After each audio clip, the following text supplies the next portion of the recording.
Yo, yo, what's up, y'all? It's your boy, Game Time Ty. We're here on a lovely Saturday afternoon for some folks. It's still the morning for us here on the West Coast, but we got Matty Boots in the house. Zuthiz, hey, what's up? Good to see you today. Congrats on drafting today, or at least good luck on your soon-to-be draft. Let's see, Matt, can you hear us? Yo, yo. We got Matt. Hey, what's up, Matty Boots? How you doing, man? Just living the dream. We got football on. We got college football on. Yup, we got, It's all preseason going. going on. Yeah, you're watching. I know you got an eye on the whatever college stuff is going on today. So what? Iowa State and Kansas State right now. I got the Saints and Broncos. I got the Rams and Browns. Hell yeah, dog. I'm tuned in. Hell yeah, bro. That's sick. All right. Well, we promised we would go over the AFC South, which is the last division in the AFC that we have to go over. Their depth chart. So let's just jump right off into it. And I will say about the Houston Texans, like last year, everybody was super high on them, especially since we saw C.J. Stroud like win Rookie of the Year in pretty convincing fashion the year prior. So it was a little bit of a disappointment when you spent pretty high draft capital on a lot of these guys and they either underperformed or they got hurt or, just like a combination of all of that, right? So it was an unfortunate year for the Texans, but I don't think that last year should be looked at as any indication of, what to expect this year. I think that might have just been like, a combination of factors, unfortunate timing, stuff like that. But now they're looking at pretty much the same squad. Obviously, Tank Dell is out to start this year, so they have Christian Kirk. They did draft a guy, Jaden Higgins, who we'll talk about. He's definitely somebody who's an interesting sleeper-looking guy. Had a pretty strong minicamp, apparently, and is now looking like, if we want to check his draft capital here, let's see. What are we looking at with Mr. Higgins? Jaden Higgins at the back of drafts. So he's a flyer that you're picking up at the end of drafts who could potentially, and again, I don't want to talk about him right off the rip, but he is someone who could actually be, turn into a guy based off of just what his situation, his opportunity, right, that he has in front of him is laid out for him. So just start off with CJ Stroud. Down year last year. This year, I think he actually has opportunities to recover from what again looked like a really bad year for him. Let's see. He's going in the 11th and 10th round as QB 19.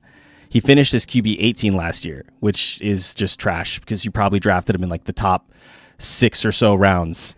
I want to say like round 5, round 6 of last year in most drafts. So, but yeah, like maybe started off a little decent, I guess, first couple games, but then dipped down, had a good game against Jacksonville, but that's to be expected.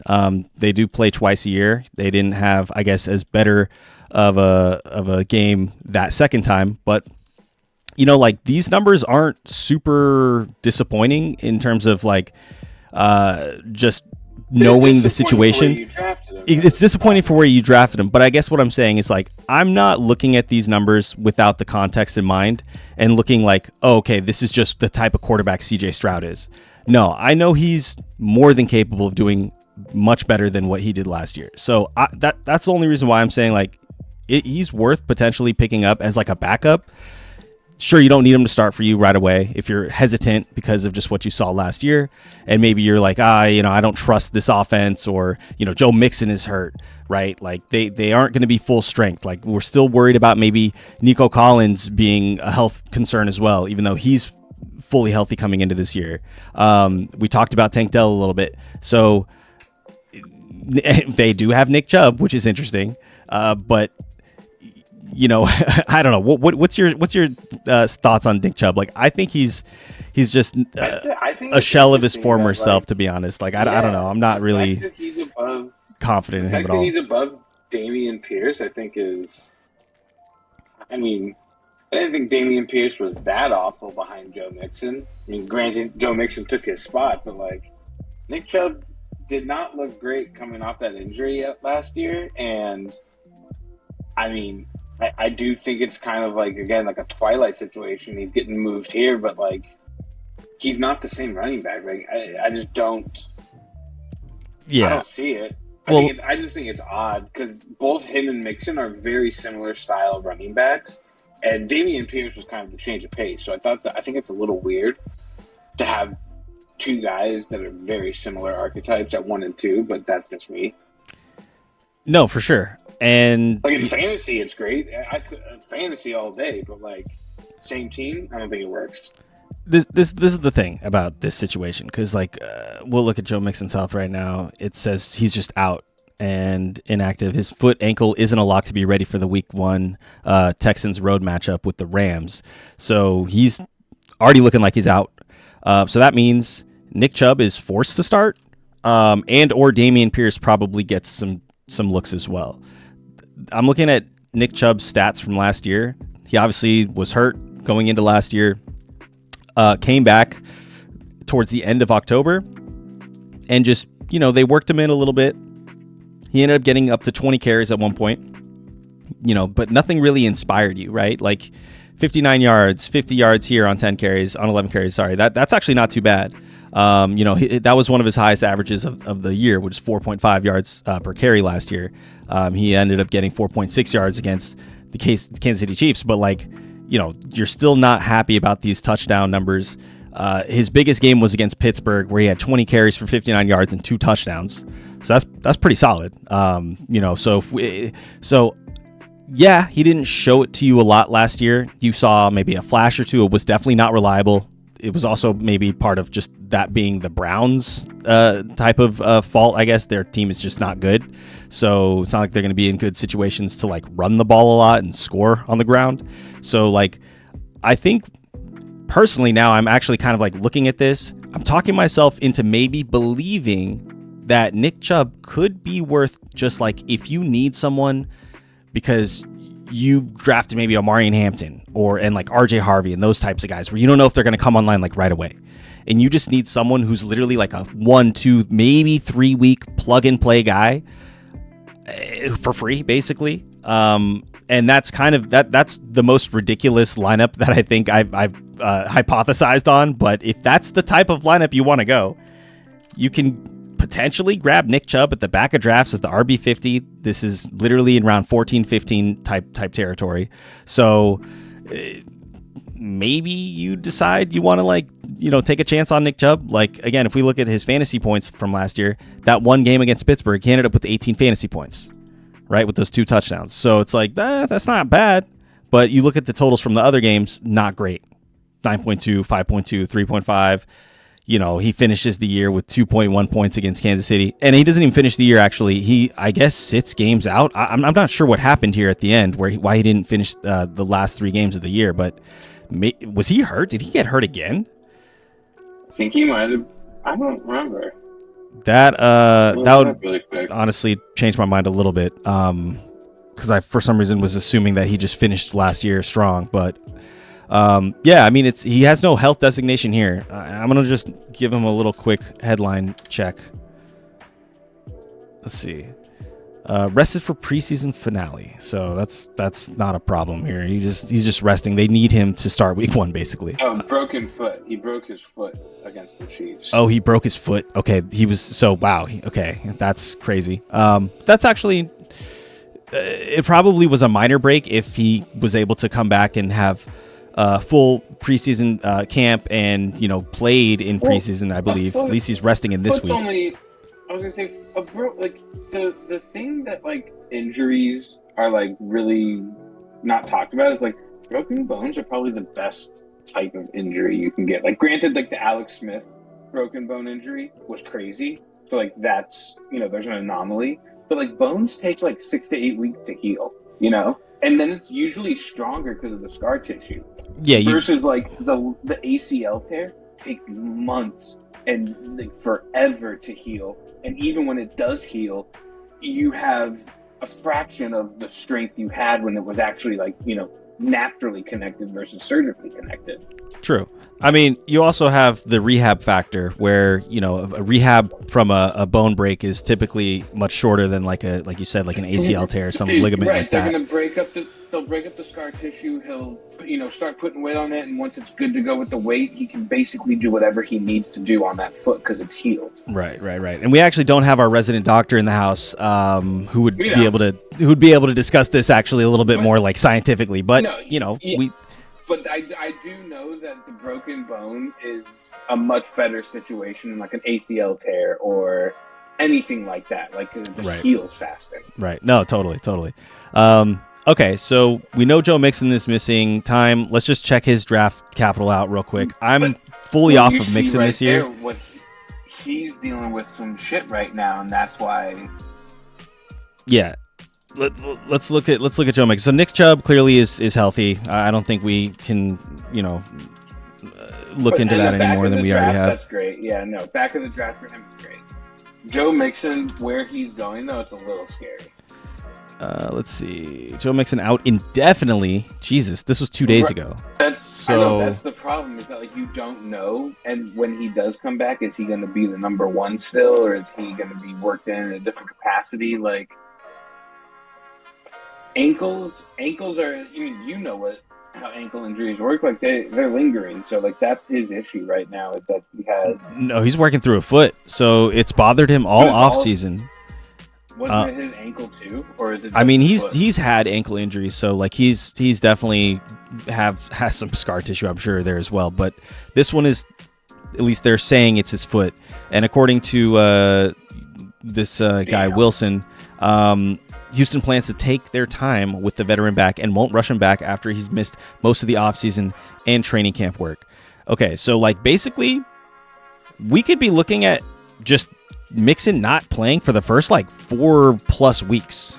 That does not sound very confident instilling to me. That this is not just encouraging me to go after this guy. And it's not like I was really looking at him anyways, but it's a good team. Mixon is a talented back who can also catch passes out of the backfield, and they give him the rock in goal line situations. So like, if he's healthy, yeah, I could see making an argument like picking him up in like the 4th or 5th round. I think he went around that area last year, maybe a little higher. But now that obviously it's completely it's unguaranteed that he's even going to be ready for the start of the season.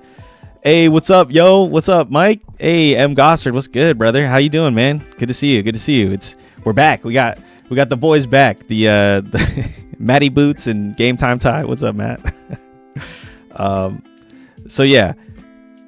Basically, I'm off Mixon completely. This just makes me very, very scared about just what could happen with him, especially, he's 28 years old. He missed all of preseason camp, and so like I'm not going to take a chance on a guy like this, Hell yeah, bro. We got back on. We had to get back on. It's been a minute since we've got the boys back together, but this is a nice Saturday. People have drafts. We got Zuthez on his draft today, so hopefully we can give him some pointers right before draft time. And yeah, man, no, maybe I'll do a mock. I don't know. We'll see how we feel. How you feeling, Matt? You want to do a mock later? We can do a mock later. Get to see all my dirty pickups. All right, so let's move on. So yeah, Joe Mixon. I think the consensus on him is we're not stoked about picking him up at all. Yeah, he's going in the back of drafts in like the 10th, back of 9th, early 10th round. But like honestly, I'd rather pick up other guys around here, and I don't want to rely on somebody like him. So you're picking up bench stashers at this point because you're not expecting anybody to start in this range anyways. But you have a guy like Tank Bigsby who actually could get a starting look, and he's younger. He's definitely on the uprise. So I would much rather grab someone like him in that round if I'm looking for a running back instead of Joe Mixon. Because again, if Joe Mixon is just a stasher, sure, he can make his way back in eventually. But I don't know, man. Like that backfield might end up being crowded. If Nick Chubb looks decent, like we could look at this as like a timeshare, a committee. And I don't know, Dameon Pierce is probably not even going to threaten that at all if we're talking about Joe Mixon's like long-term job. But at the same time, it just looks messy, and I don't know if I want to like buy into it. I'd rather invest in other backfields personally. What do you think about that? This is true. Nah, yeah, both of those guys are 29. both of them deal with a lot of injury, and then Damian Pierce, like I said, he didn't do terrible, but like I don't think he's not a wide or a running back that I'm targeting. Yeah, no, definitely But not. Definitely not. the wideout room is the interesting one. I think like obviously Nico Collins, you know what he's gonna do. Like he's fine. We don't really like. I don't think we need to touch on him too much. He didn't have the greatest season because C.J. Stroud didn't have the greatest season, but I don't see him falling off a cliff. But it's the Tank Dell. I mean, Tank Dell's out right now, but like they drafted Christian Kirk, who was obviously going to be the number two, and then they got a rookie. So like Tank Dell, they were really disappointed last year in him with all the injuries too. I just don't. He's the one that I think fell off a cliff. Yeah, no, 100%. I mean, like, let's talk about Tank Dell real quick. It's a good segue because we haven't really talked about him. Like, okay, so the latest update is that Nick Caserio acknowledged Wednesday that there's no timetable for the return of Dell, who's still recovering from that knee, on the PUP list as it stands. Right. So, yeah, I don't. That's obviously a little concerning, just for this team's like long-term outlook. The sooner you get Tank Dell back, the sooner you get a really explosive weapon and deep downfield threat. So, like, this team for sure is missing a large part of their offense with Tank Dell sidelined like this. Now, when he came back last year, he never quite was himself from what we saw the previous year. So it's actually kind of a concern now in terms of like, we don't know if Tank Dell really is going to ever be able to get back to his former self. Right. I think that's also why they're doing things like picking up a Jaden Higgins to invest in other young guys who are, supposed to be sort of like studs in a way, to make sure that they can maybe ensure that if Tank Dell doesn't come back to his normal, self, they at least have somebody who can, be a rising star as opposed to a dropping, meteor or whatever you want to call it. Not that Tank Dell is like falling off cliffs. But he could. This is actually a really crucial year for him. Not gonna lie. So I'm hoping for him. I'm pulling for him. I like Tank Dell. This is the thing is I think he already did fall off that cliff. He got really hurt that first year, and then he got really hurt again. I know. Yeah. He was showing flashes, but like, and he's a small dude.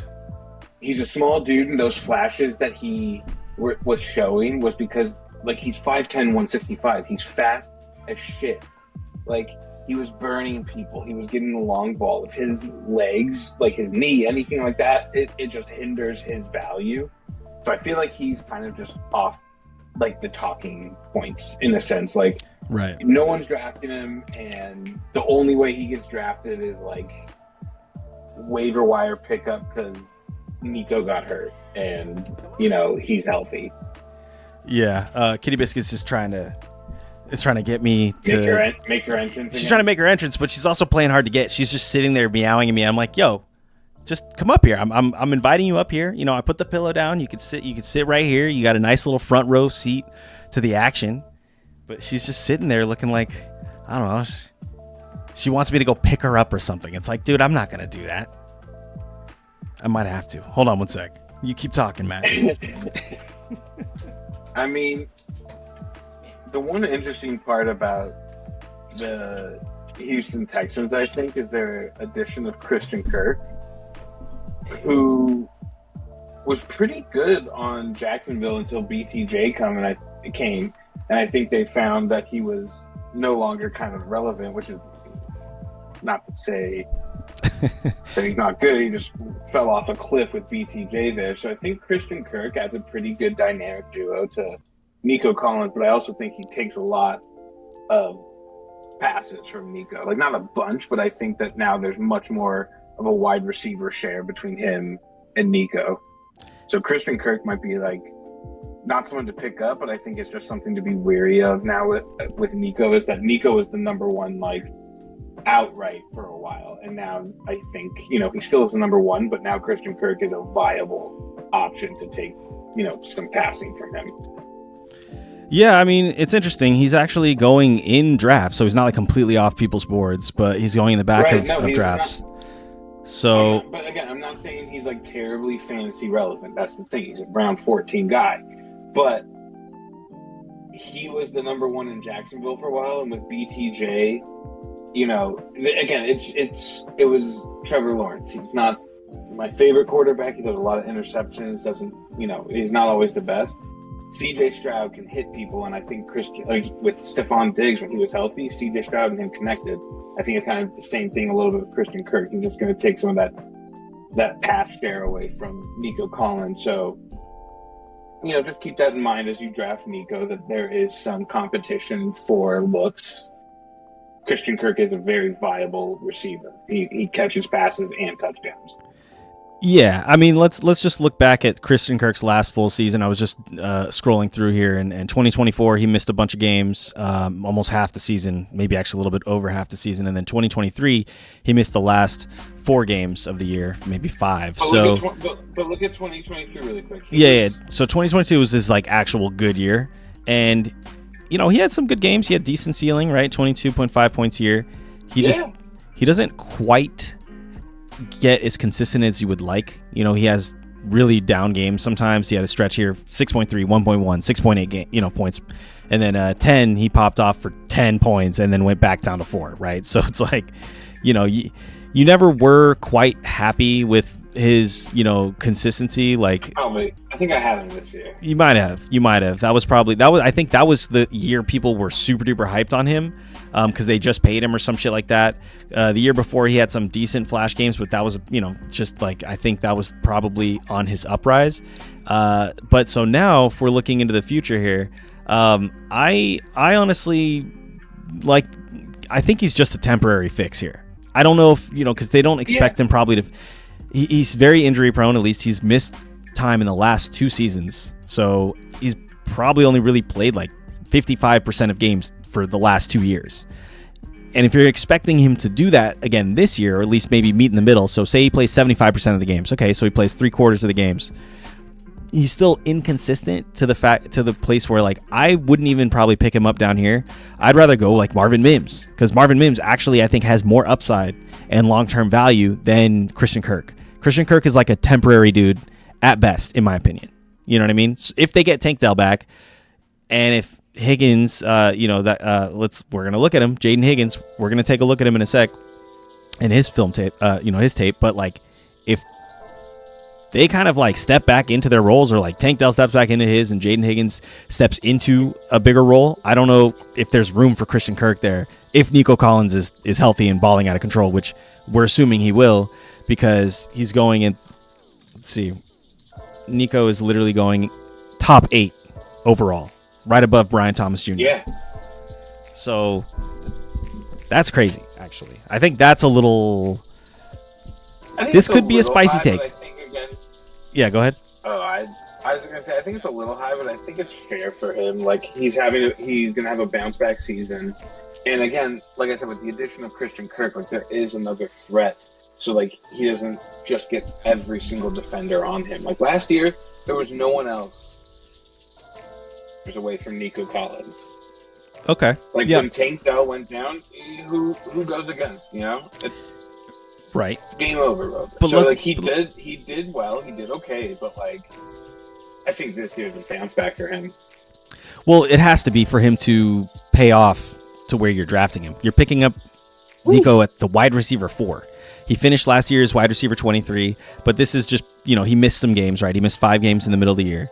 But when he came back, before he left, solid. I can't even, hate on these numbers. Even the down week, 8.6, not terrible, right? He had multiple games over 15 at least, and 1 game over 20. So it's solid first 5 weeks.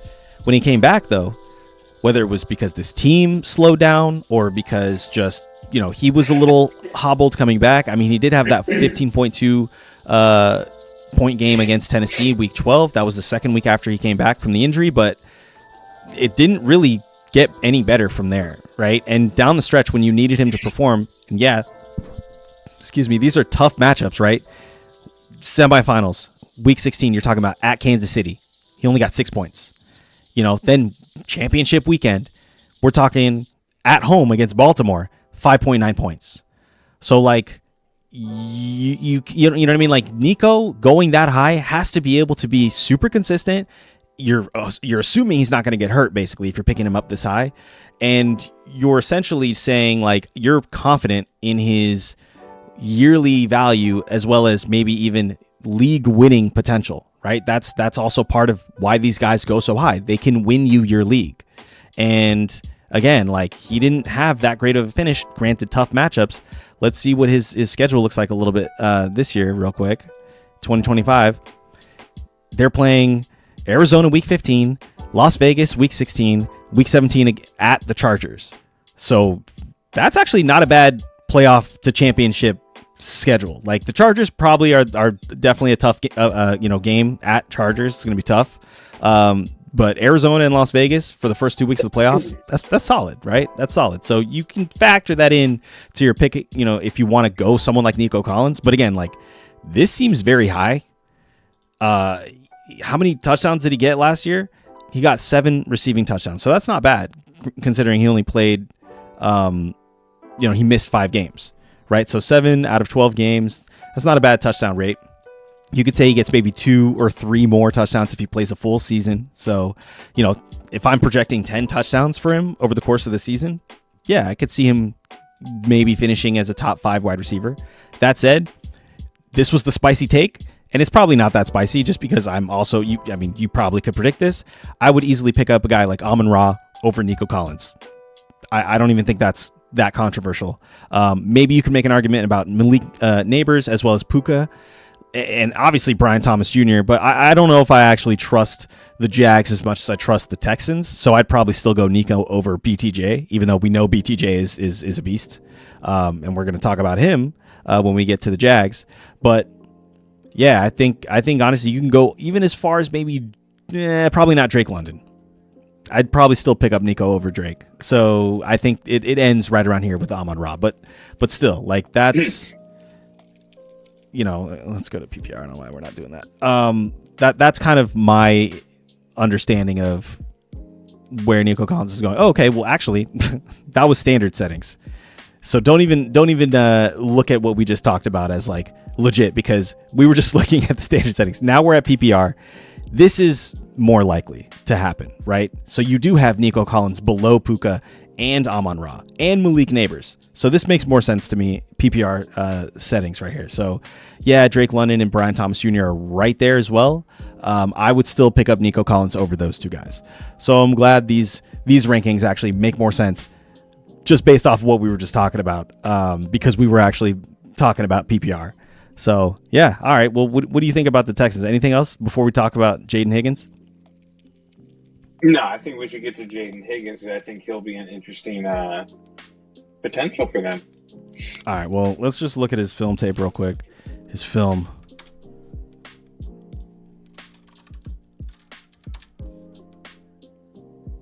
All right, let's go. Oops.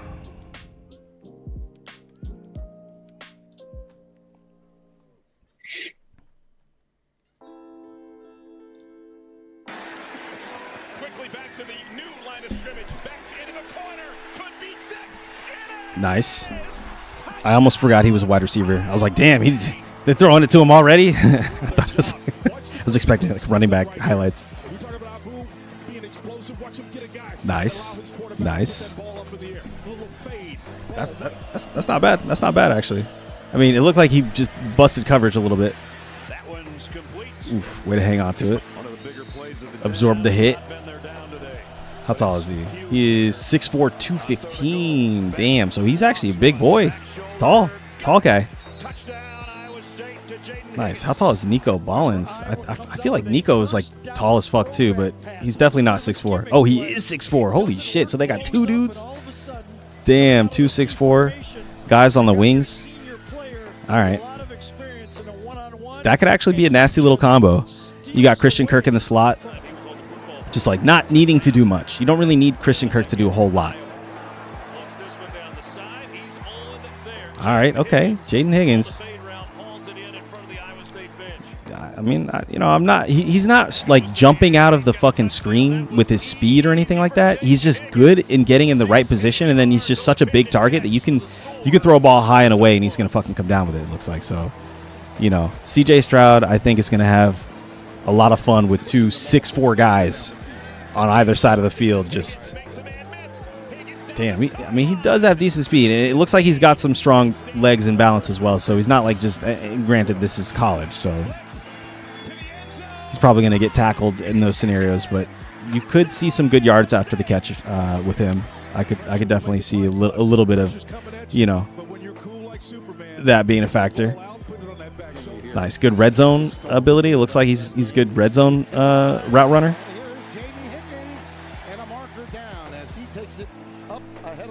But I'm not like he's not like wowing me a whole bunch. But he's getting the dirty plays done, it looks like. I mean that's pretty good. That's pretty good. I mean the wow factor is that he's 6'4". That's really what it is. Mm-hmm. 6'4" is huge. 6'4" with good hands. Like, he clearly has good hands. So, what did he go? He went in the second round? Yeah, second round pick. Yeah, they can just throw jump balls to him. He's good to go. Nice, they're playing Baylor.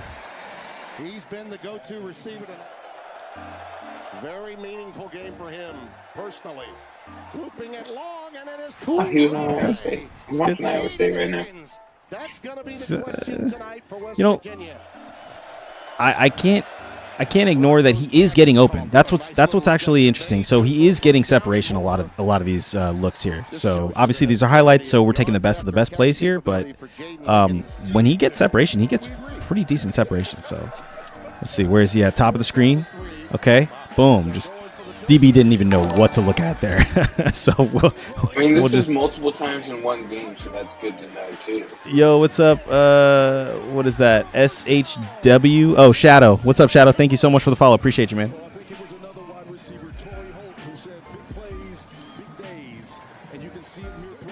Nice. Play broke down. Made sure to be there for his quarterback. Not afraid of running the short slant route through the middle of the field. He's not afraid of that, which is actually pretty important. You definitely want a guy like that to be able to run that route. Nice, dude. So someone like him has a lot of potential to be just like a very consistent, like sure-handed dude in like the middle to intermediate range of the field, like short to intermediate range. I don't know if he's going to be doing what he was doing in college, where he's like busting past DBs for broken plays that just like and taking them to the house. I'm not sure if he's going to be doing that in the NFL, and I don't know if they want him to, but he definitely is going to do a lot of damage short to the middle of the field on like post routes, slant routes, out routes, stuff like that. That was pretty sick.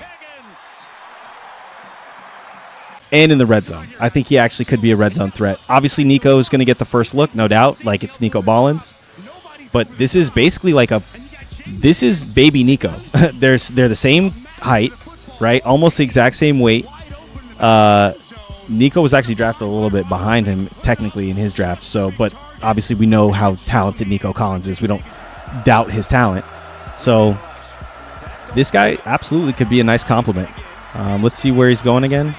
In PPR, Jaden Higgins going to the back of drafts in PPR leagues.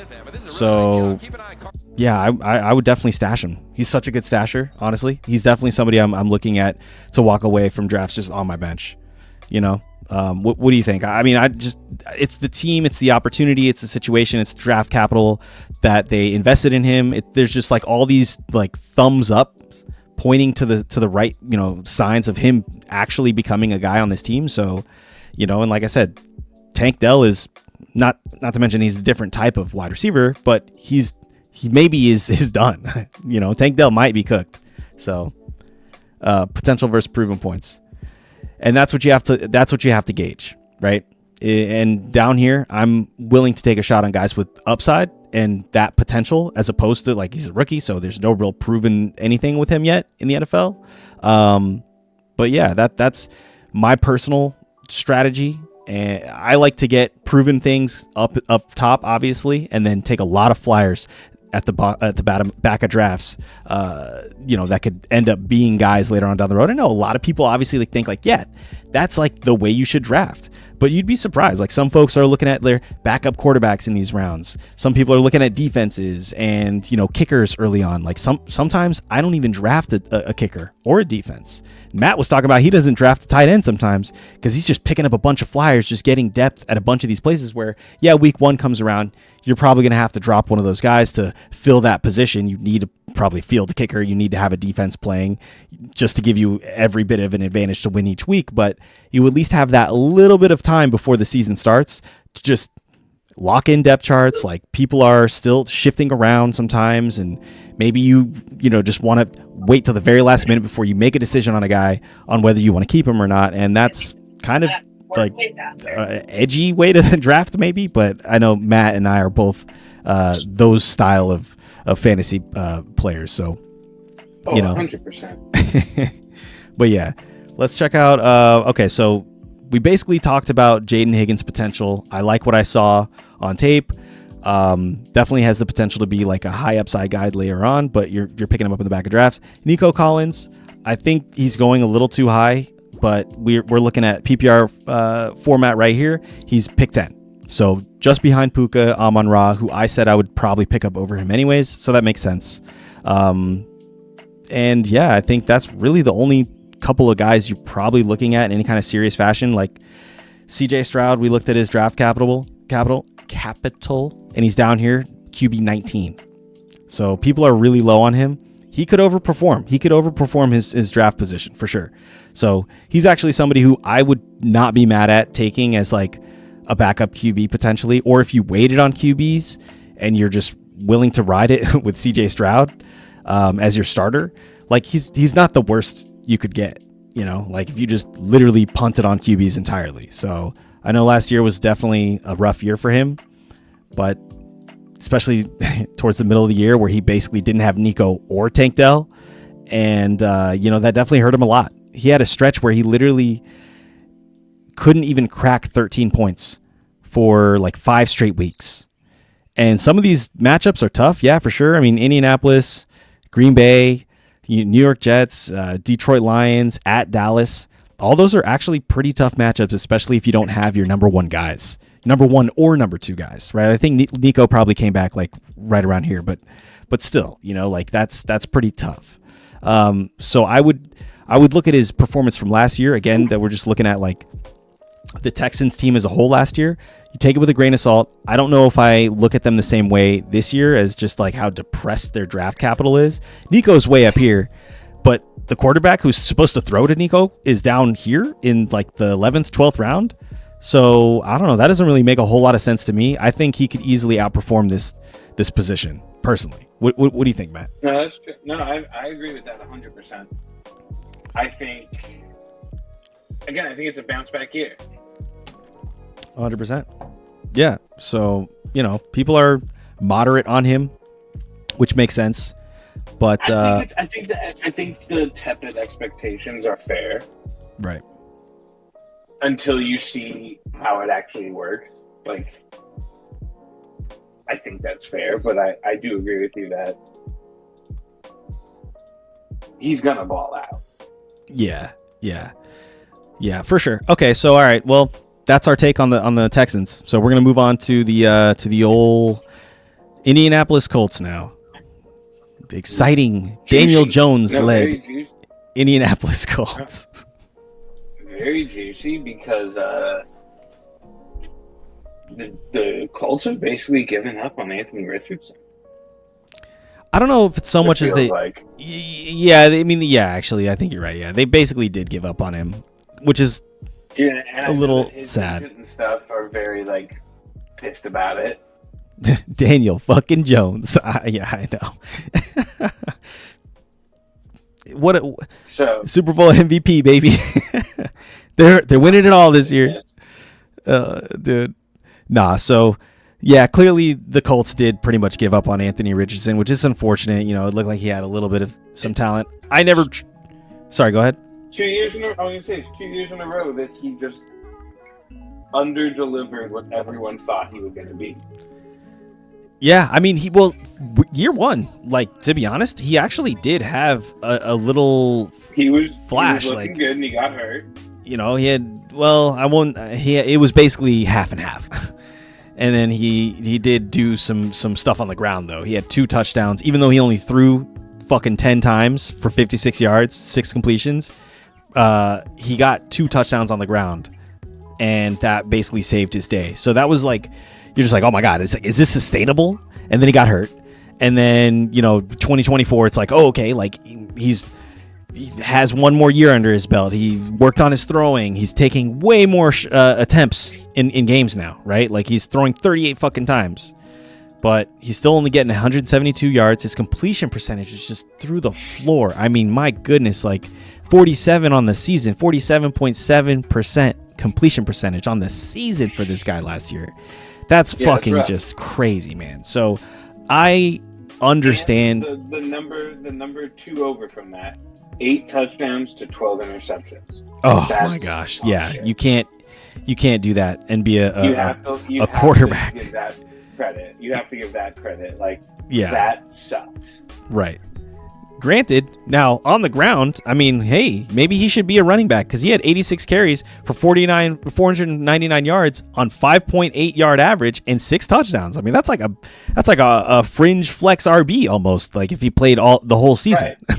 You know what I mean? So it's like just on his rushing numbers alone, he was able to at least sustain a little bit of like a fantasy relevance. But if we're talking about them trying to win games in the NFL and he's throwing only 8 touchdowns and 12 interceptions. All right, I'll add the 6 on the ground. So let's just say he had 14 touchdowns. He still had 12 interceptions, right? That's still not going to get it done.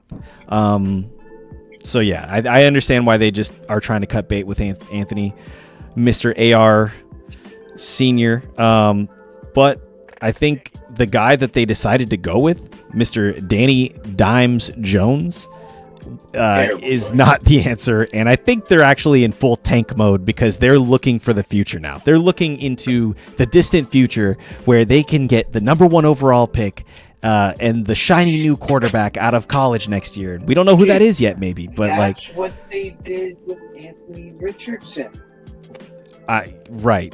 You mean when after Andrew Luck, and then they brought in Flacco or something like that, and who else did they have? Wasn't Anthony Richardson? No, they had, but wasn't Anthony Richardson a number 1 overall pick, or not number 1, but the first round? Yeah, and they took their shot on him and they missed. So now they're just re-ing up, they're reloading to get back in for the next number 1 pick. You know what I mean? Like they're just. I know, it's crazy. That's how it goes. You can't waste a lot of time in the NFL. You know what I mean? Another Manning, perhaps. Yeah. Ooh. Is the young Manning is Mr. Young Manning Archie? Or is it Archie? Who's the young kid? Yeah, it's Archie, right? Is he about to be in the NFL potentially next year? That could be a thing. I think you got something there, Mr. Gossard. I think you actually might be onto something, dude.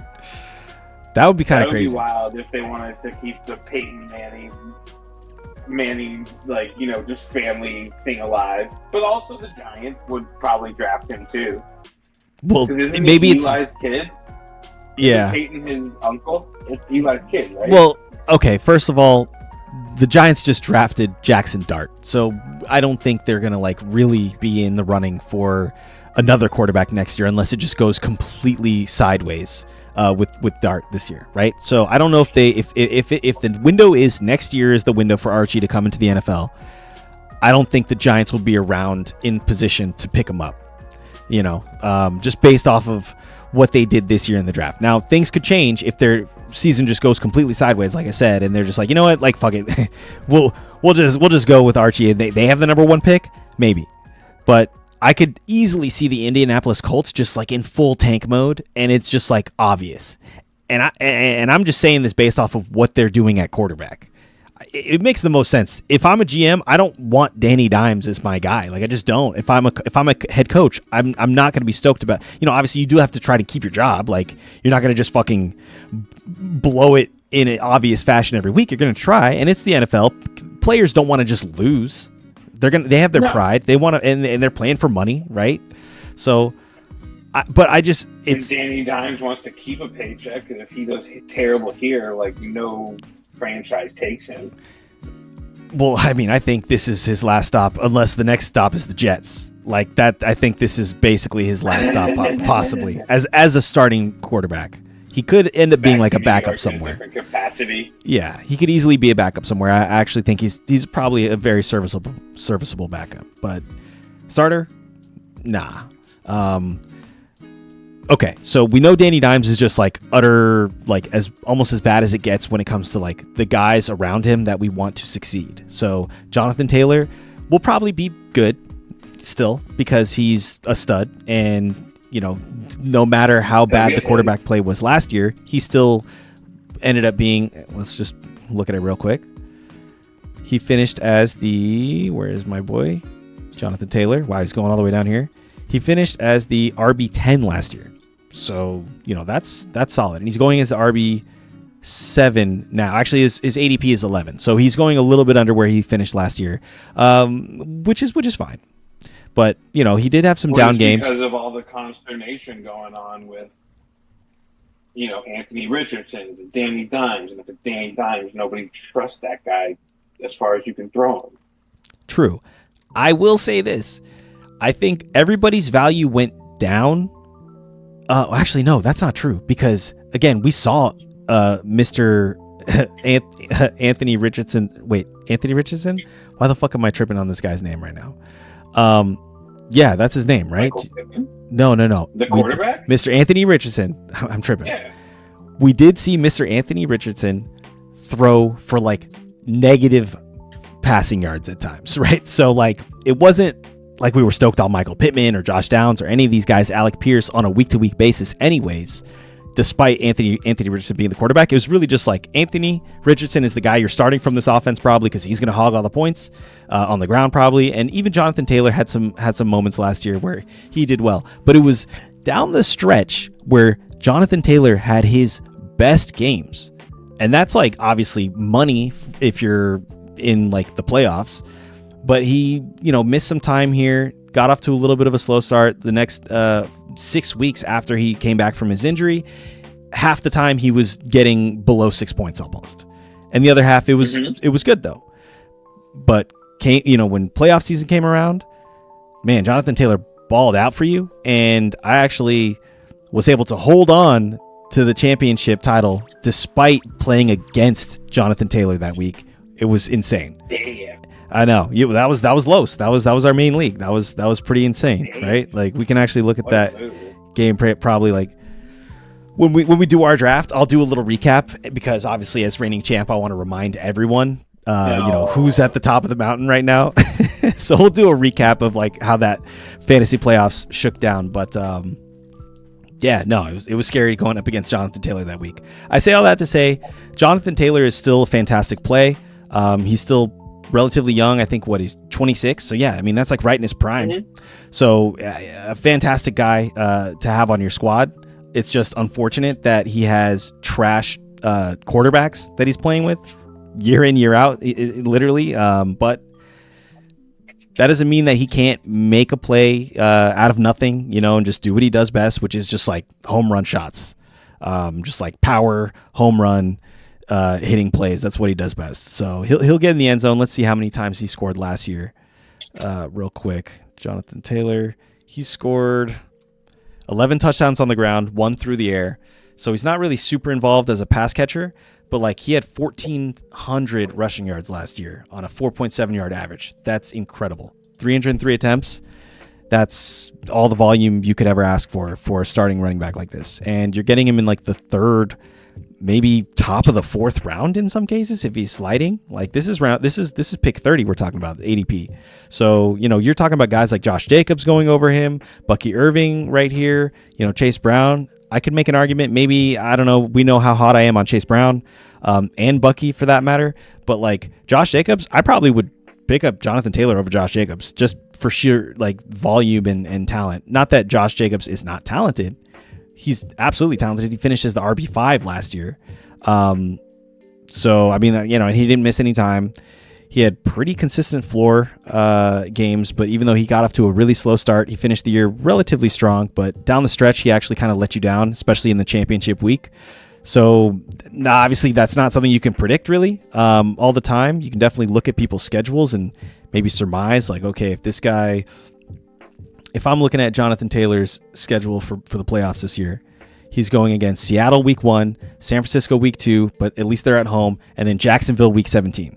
That Jacksonville game is just going to be a massacre on the ground. If Jonathan Taylor's like fully locked and loaded on week 17 this year, I might want to trade for Jonathan Taylor. If he has like a down little slump like against Kansas City and Houston, maybe, these couple weeks, maybe people are panicking a little bit because he just hasn't been as consistent as you would like. 'Cause some of these are tough matchups, right?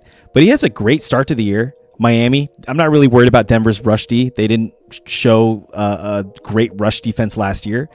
Tennessee probably is a little scary. Rams could be a little scary. But then you got Las Vegas and Arizona. So the first 6 weeks, I'm looking at 4 out of 6 games where like those are up matchups in terms of like running, against those defenses. So Jonathan Taylor, not a bad place to take him. I probably wouldn't reach for him any higher than that, but I'm fine with his draft position, and I think even with Danny Dimes as the quarterback, like I'm gonna take him just for talent. I think he's like one of the only serviceable. I mean, like Michael Pittman will catch balls, and obviously, but like he's probably the most reliable, serviceable guy on that squad. That's the only guy I think I want on this team. I don't know if I want Michael Pittman. Let's see where he's going.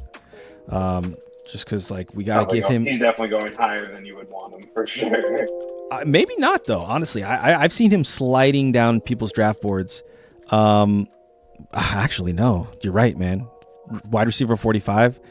He's going around guys like Chris Godwin, Cooper Kupp, Jaden Reed down here, Deebo Samuel, just right above him. So I mean, at Josh Downs, which is crazy that both Josh Downs and Michael Pittman are kind of like right in the same area. That's a situation where people just don't know what to expect, right? So they're like, yeah, they have no idea what's transpiring in that. We know Danny Dimes has to throw to somebody, but is it going to be down the field to Josh Downs, or is it going to be like sort of dink and dunks to Michael Pittman?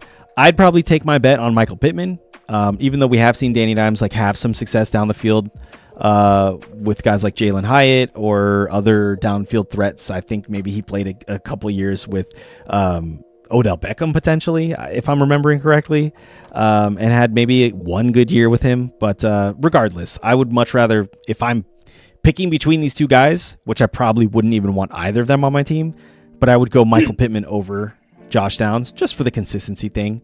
But you're picking him way down here. He's not even going to be a starter for you. Typically, guys that you pick up down here are going to be on your bench.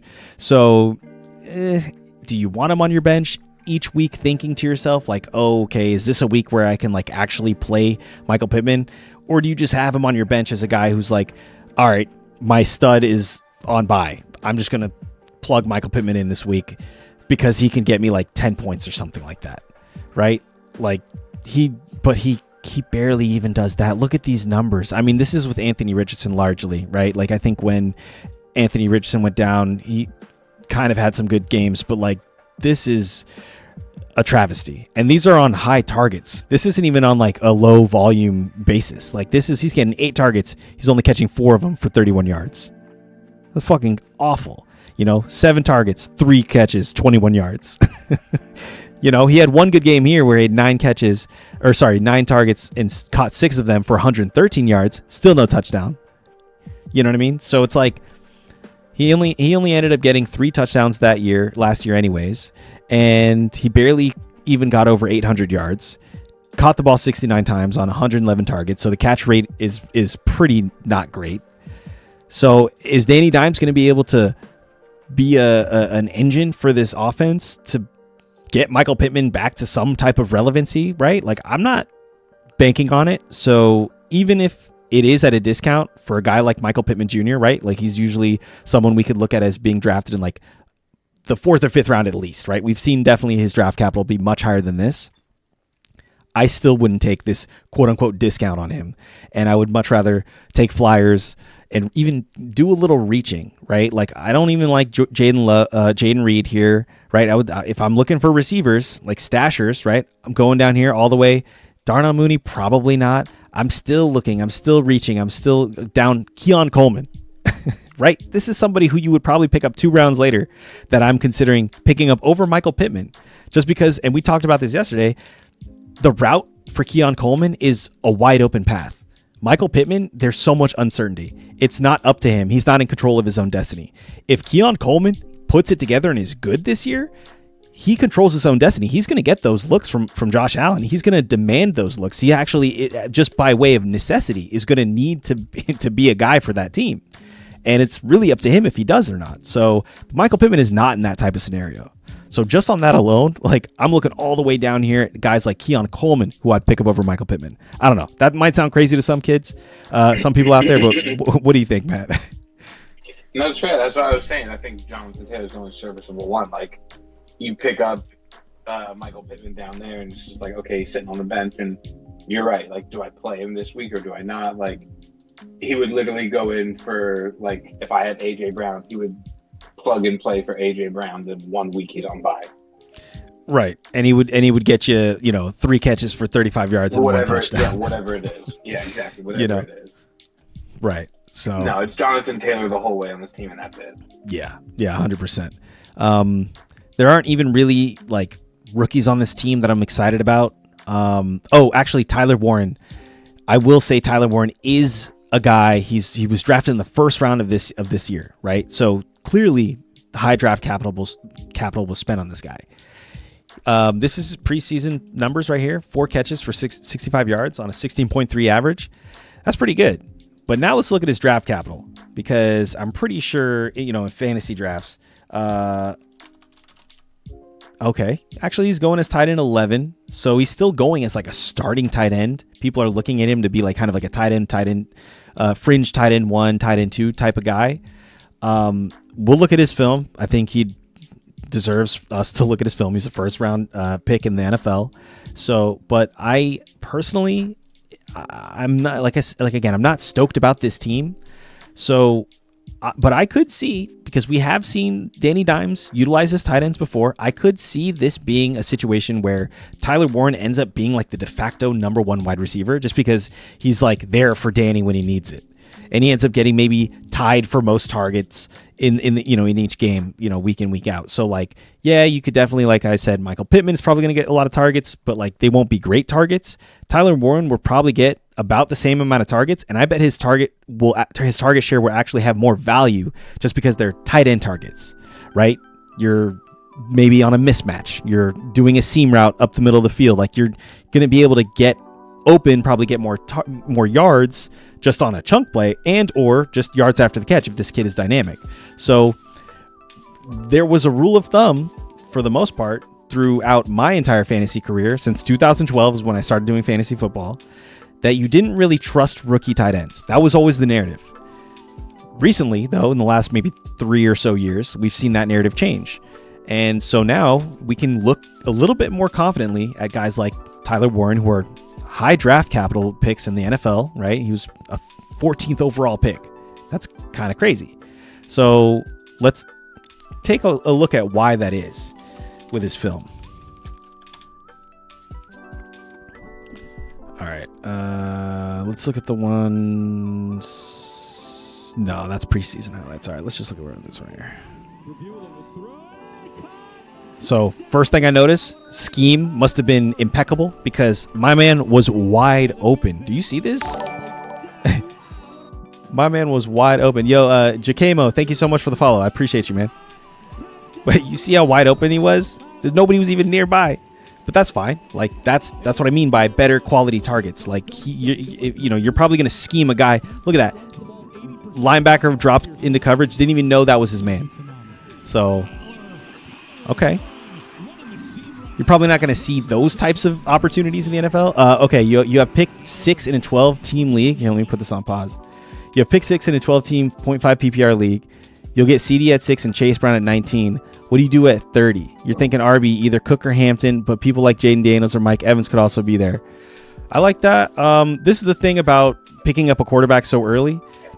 You're hamstringing yourself a little bit, right? Because the drop-off is tremendous. When you look at the landscape of running backs, you still have guys at pick 30, right? Maybe you can see Jonathan Taylor. Maybe you can look at a guy. Actually, hold on. Let me look at a half PPR. So you said Jaden Daniels might be around. I'm not looking at a guy like Tyreek Hill. You're already going Chase Brown, so T. Higgins might not be like appetizing for you. Maybe you don't want to do two dudes on the same team, even though I actually won a championship last year with both T. Higgins and Chase Brown. I'm actually a Bengals fan, so I'm just high on the Bengals in general. And so that's probably what I would do is go like T. Higgins there if he's still around. But you mentioned Mike Evans. I'm not super sold on Mike Evans. He's going to have to do well this year, though, because like dudes are hurt. We looked at Jalen McMillan's health the other day. We looked at Chris Godwin, who's not healthy right now. So like that's why I'm high on Egbuka as well. So Mike Evans could actually be a good snag here. He's good. Like he might be a little older. He's 32 years old. He finished as the wide receiver 7 last year.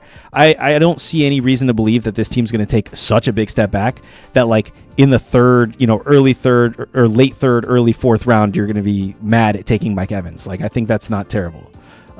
What about a guy like JSN? I'm thinking taking Devontae at 43, so I prefer RB at 30. If that's your strategy, I'm totally happy with doing that as well. Like take a running back, pick 30, because you have guys like maybe Kyron Williams might still be around if he dropped a little bit. If you're not going to look, James Cook. James Cook is probably the guy, and I'm just saying that because I'm high on James Cook. But like, I'm much rather like if I'm looking at anybody else nearby, which is Kenneth Walker, Amarian Hampton, Alvin Kamara. None of those guys really inspire me the way that James Cook does. Their situations might be decent. Amarian Hampton is a rookie. He's kind of an unknown. He's obviously getting thrust in the starting position. Najee's health is completely a mystery. But there's still some uncertainty there. James Cook, we kind of know. It's more of a given. It's like he finished his RB7 last year. He just got paid in the offseason, right? We were talking about the rushing touchdowns from Josh Allen. Those could regress a little bit. He had 12 last year. Could we see Josh Allen do 12 on the ground again this year? I'm not so sure. That's probably why they paid a guy like James Cook the money that they did. Even though James Cook had 16 touchdowns last year, I think he could get close to that again. I see it goes up. You think he could get above 16 touchdowns? I mean, I think at least one a game is reasonable for him. If not 2 or more. I mean, like, that's the thing. He could get to 17, 18. Yeah, they paid him. Like, I see him taking a little bit away from Josh, also just to keep Josh Allen healthy. Yeah. No, I like James Cook there, honestly. Hey. So if you're looking at running back, I would say James Cook. A Chargers fan. Me too, buddy. I'm also very biased towards Hampton. Oh, nice. Okay. Especially with Najee being Captain Pirate Najee with one eye, so... And Jim Harbaugh loves a good run offense, so I can see it too. So here's the thing. I'm going to talk myself into Hampton over Cook really quick, just because I like rookies that have the unknown upside that, like, I like to be surprised. I'm the guy at the white elephant gift exchange that, like, will always go for the gift that's not open because I think it could be $1 million. So, like, I like that idea of Amari and Hampton. James Cook is the proven commodity, but, like, I do think Hampton is, they finally have a running back that's worth some salt, and I think they're going to use him for it.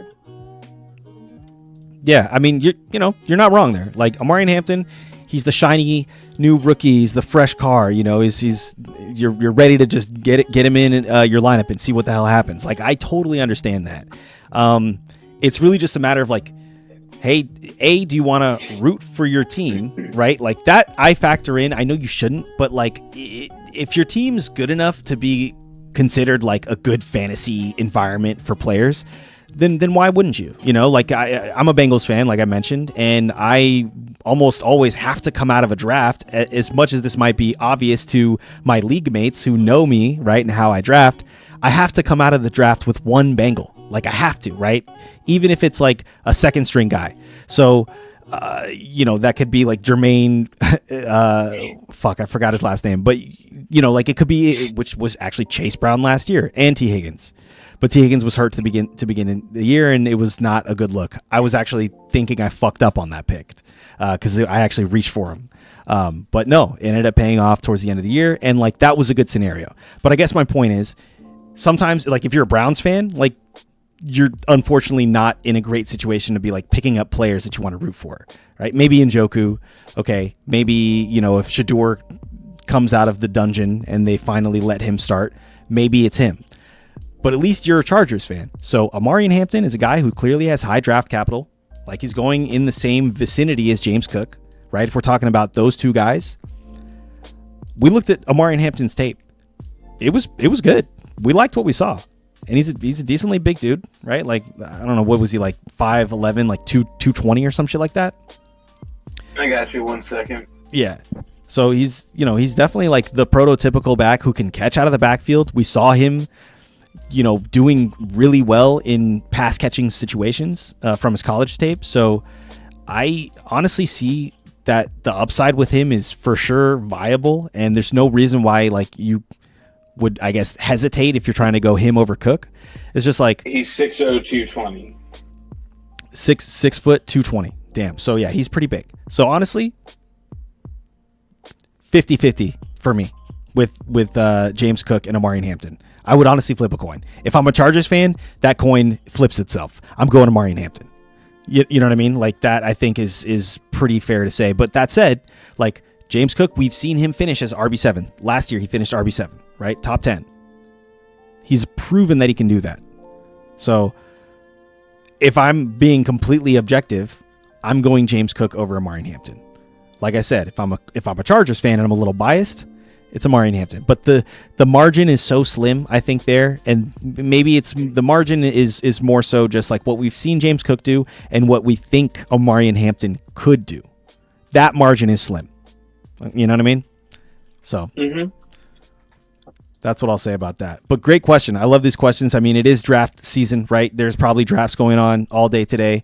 I'm going to definitely do a couple mocks. I feel like that is only, proper to prepare for all our drafts that we have coming up next week. We've got like fucking 7 drafts next week, Matt. Do you realize how many leagues we're in this year? It's kind of crazy. Like, we just keep saying yes. You know what I mean? Just keep saying yes. But it's Los, Justice, Rasha, Mikey. I've been 4. How many are you in?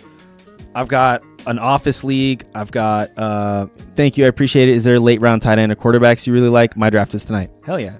100%. Yeah, let's take a look. Let's take a look at those late round guys.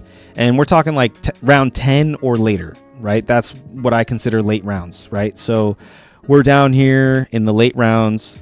If we're talking about quarterbacks or tight ends, I think there are easy picks like Justin Herbert. Obviously, we talked about him when we went over the Chargers depth chart. He finished as a QB 13 last year, and that was a down year for him. And he's going as the QB 14, so a little bit lower than, I guess, what his finish was last year.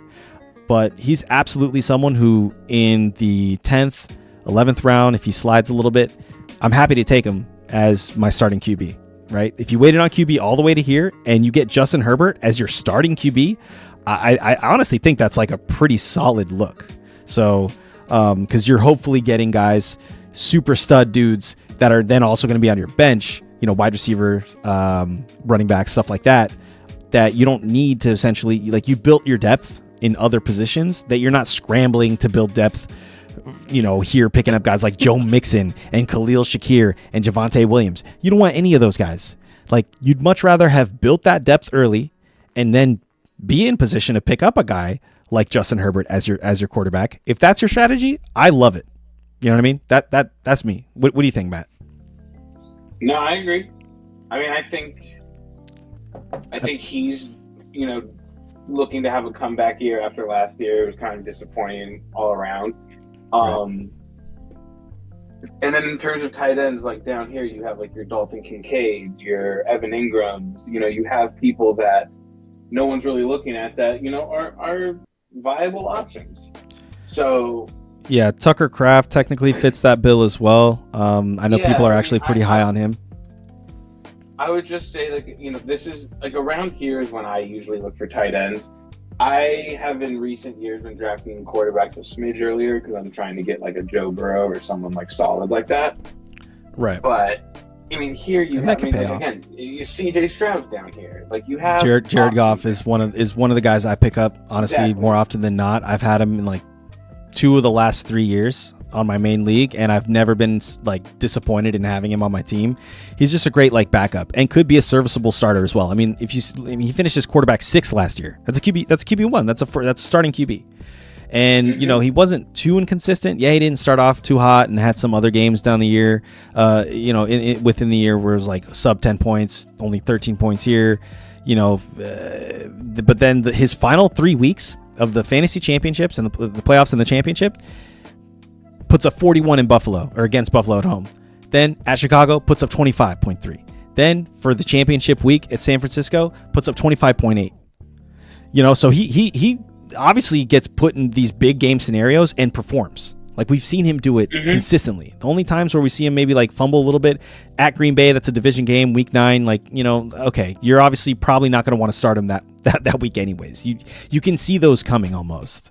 You know, so like, I love a guy like Jared Goff. We've seen his ability consistently. Like last year and the year before, I want to say he finished both those years as a top 10 quarterback, right? So why are we considering him, you know, down here near CJ Strouds and Jordan Loves and stuff like that, where it's like, he, you know, QB 16, QB 11 is his ADP. I'm looking at Goff as like someone who's easy snag in this area for sure. And then Matt said, obviously tight ends here, Dalton Kincaid, who we talked about, I think yesterday. And then, you know, who's obviously someone who has to step up. Like, he has to step up. Dalton Kincaid literally has to step up, right? But let's go a little bit later. All right. So you want to wait a little bit longer? Sure. We're talking about round 13, 14, 15 now. Okay. Are there any guys that could possibly have made it down here that are worth picking up as a quarterback or a tight end? Kyle Senior's down there. We got JJ McCarthy, who is not a starting quarterback yet, right? We're not looking at him as a fantasy starter, but he is someone who could potentially be like a pop-off guy this year, right? Like he has great receivers around him, right? Like, he has a good running back, a very serviceable running back. He's got Hawkinson as his tight end. So if JJ McCarthy puts it together and Minnesota is a well-coached team, right? He could easily be a guy who like becomes fantasy relevant. So I'm just saying, like, worth stashing on your bench. If we're all the way down here in the 13th, 14th round, and you're looking for maybe a late round flyer quarterback, not your starter, but a flyer, that's JJ McCarthy to me, right? Matt, who did you just mention? Kyle Pitts. Kyle Pitts. Okay, so here's the red pill on Kyle Pitts. All right. Kyle Pitts is 24 years old. All right. I think that's the easiest thing to lead with, because it's just the easiest thing to notice, right? He's just young. He's a young dude. He's played a few seasons already, but he hasn't really had his like breakout year yet. Okay, what are your thoughts on someone like Laporta? If I was to take a tight end in the 60s, 70s, also, would you rather draft Ridley or Tet McMillan? I would probably do Tet, just because like I am someone who, sure, I believe in Calvin Ridley's talent. Totally serviceable wide receiver and not necessarily like a bad situation. He's like going to get force-fed targets. That said, Tet McMillan is just like that young rookie who is basically going to have to de facto lead his team as well. And both of them are in awful divisions, I'll say. So it's not like it's a matter of like, okay, one has a better schedule than the other. I think I'm more so just like, we looked at Tet McMillan's, or maybe I looked at Tet McMillan's tape alone, honestly, and I was like really wowed. Calvin Ridley's great. You honestly probably would be better off going with Calvin Ridley if you wanted someone who was going to be instantly startable. Tet McMillan is more of a long-term, higher ceiling kind of guy, just because I believe he has the ability to be like a mini Mike Evans almost, or like a Mike Evans type. You know, great red zone ability, just mossing people all day. You know, he's that kind of archetype to me. Whereas Calvin Ridley is just like a guy who can run any route and will just get force-fed targets. Might not have a huge touchdown count, but like the volume and his floor should make up for that, at least where he's going. Because we look at Calvin Ridley's draft capital, which is like right around here, I want to say. Let's see. Let's search. Yeah, 55 actually. So he's kind of going a little higher. And Tet is actually going there too. So I guess, yeah, if you're choosing between those two, Calvin is the safer play. Tet is the higher upside play. That's the best way to put it. As far as Sammy Laporte's, going down here near guys like RJ Harvey, Pacheco, Jalen Waddle, Aaron Jones, Patrick Mahomes if you're looking for a quarterback, TJ Hawkinson. We just talked about JJ. Why am I having such a hard time remembering people's fucking names? JJ McCarthy. I was about to say McMillan. It's been a long morning already. I actually haven't even eaten breakfast. But if you're talking about this area right here with Sam Laporta, I probably would skip out on Sammy Lapie. Personally, I don't know. He absolutely could. He burned people last year. He still finishes as a tight end 7, which is crazy. But he's going as a tight end 4, which is higher than where he went last year. His his points per game were wildly inconsistent. Like his floor was awful, right? 1.3, 3.6, 2.8. Like these are not great totals. It's not consistent. You're almost better off just like streaming a guy and not wasting your draft capital picking up a tight end this high, right? Like that's the one thing about tight ends in general. This still feels super high. He got 7 touchdowns, but he only, had 60 receptions for 726 yards last year. Again, that's tight end 4 or tight end 7. Sorry. That's solid, but you're drafting him above that at the tight end 4. So, and I know his draft capital was high last year as well. I think even higher than what it was now. So I'm just hesitant for any tight end at this range. If Hawkinson slides, maybe a round or 2. If Laporta slides, maybe a round or 2. Sure, go for him. But like, I personally would pick up guys. Like I would take another shot on Chris Olave probably. I would probably stash Rashee Rice because we know when he comes back, he's going to be a bona fide wide receiver 1, or at least like he'll miss time. We don't know when it'll be, but all the time you have him, he'll be a bona fide wide receiver 1. Roma Dunze, who people think are going to take a big step forward this year. Bo Nix, who is definitely like a viable, quarterback 1. He's going as the quarterback 8. These are all guys, depending on the scenario, that I would pick up over Sam Laporta personally, right? But if you're in position to pick up a tight end and you believe in Sam Laporta, or at least you believe in the Lions, like sure, they had some turnover with their coordinators, like all that stuff. It's still the same personnel largely. It's still the same head coach. Sam Laporta should have some success, right? Like he should. But there's just so many mouths to feed in that offense that picking him up this high feels a little pricey. You know what I mean? Like you still got, Amon-Ra, who we talked about. You still obviously have both Jahmyr Gibbs and David Montgomery. David Montgomery didn't go anywhere. He's still getting his touchdown a game. I promise you that.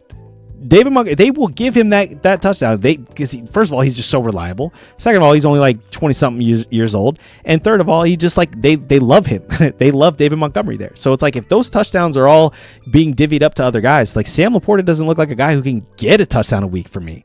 And I think that's what he needs to do if he's going kind of in this range as a tight end 4, right? So that's a lot of hate on Sam Laporta. I honestly love him as a player. I think he's just like in a situation that just like he's not going to be able to shine the way you want him to. He's just not. So, but if he slides, happy to get him for sure. Like round 8, 9, whatever. If Sam Laporta's still sitting there, it's like, damn, everybody's fucking hating on Sam Laporta. Like, fucking pick him up. That's fine. But yeah. Did we even finish these highlights here? Let's check out Tyler Warren's highlights. 10 yards for Warren, who's been great in all facets of the Penn State offense. But I love it. We've been talking about draft stuff. That's what this is, baby. That's why we're doing this. Get draft chat going, Okay. It's crazy. He literally never has someone covering him on any of these plays, it looks like. Oh wow. Wildcatted? That's just how good he is. That's crazy. Yeah, no problem, man. Thanks for the follow. Appreciate you, man. Ooh, okay. I mean, he's just wide open. It's like the scheme, these plays. I don't know what it is. Like the coverage, it's just always broken coverage with him, or he's just never covered.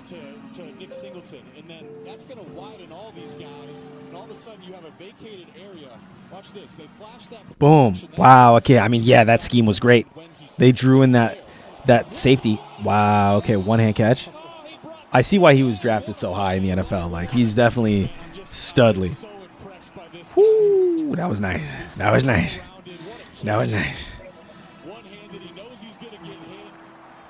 I might be convincing myself to go Tyler Warren, honestly. Let's see. Where is Tyler Warren going? This actually could be someone you pick up, Jacamo. Tyler Warren, he's going in the 10th, 11th round as tight end 11. He's a rookie, right? So you're picking him up. It's a risk. But from what I'm seeing here, I mean, either he's lining up as a wildcat. I could see them doing that maybe a little in Indianapolis. That actually could be interesting. That's not even wildcat. He's just taking a snap at quarterback. Damn. Ready to tie the ball game. Wow. That's impressive. Send it. Oh, okay, wow. Zone coverage finds the soft spot in the zone defense. That's also something to take away from this. He's good at finding that zone like weak spot. Damn. And he seems to be like good anywhere on the field. Red zone, love that. Love to see that. That's what you want to see, obviously, with your tight end.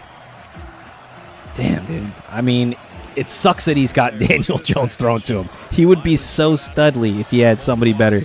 Even though, I mean, we did see Brock Bowers pop off last year with Aiden O'Connell, right, for most of the year. And then, honestly, well, who backed up Aiden O'Connell when he got hurt? I completely Gardner Minshew, that's right. The secret garden. Damn, dude. That was a nice little screen.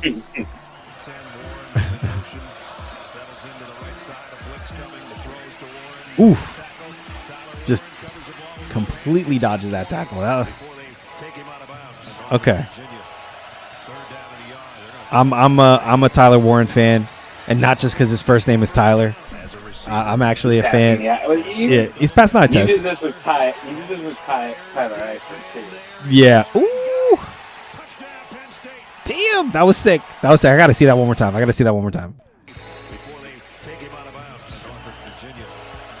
This is a 50-yard play. Oh, no, sorry. That went back too far. Okay. Next play. This is a 35-yard. Wait. Yeah, here we go. 40-yard. Shoot. That was sick.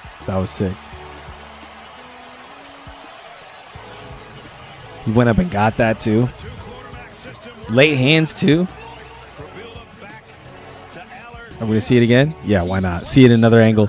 But he is not covered. The two people to the outside is making him eligible. So once he snapped, this is like playing flag football right there.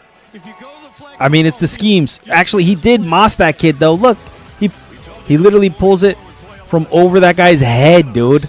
That's crazy, dude. Oh, my gosh. We got to look at that one more time. Oh, my gosh. He's a big name at Zama. Look at this. DB's not even looking for the ball. He's just trying to play the guy. He's like, oh, man.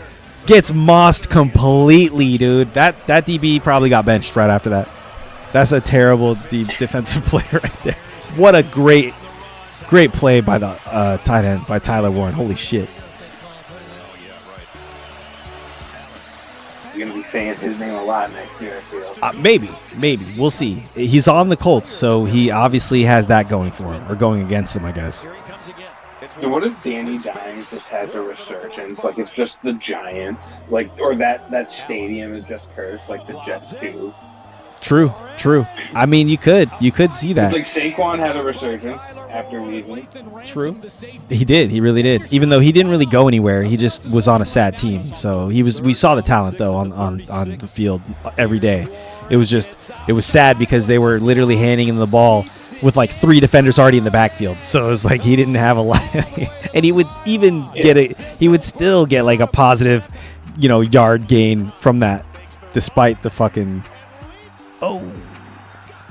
Despite that. Yeah, so I've seen enough. This kid's a stud. Definitely happy to go ahead and take a shot on him in the 10th round. 10th, 11th round. Where did he go? Right here. Oh, wait, no, that's Jalen Warren. Tyler Warren. Pick 104, or rank 104 in half-point PPR. He's going as tight end 11. Okay?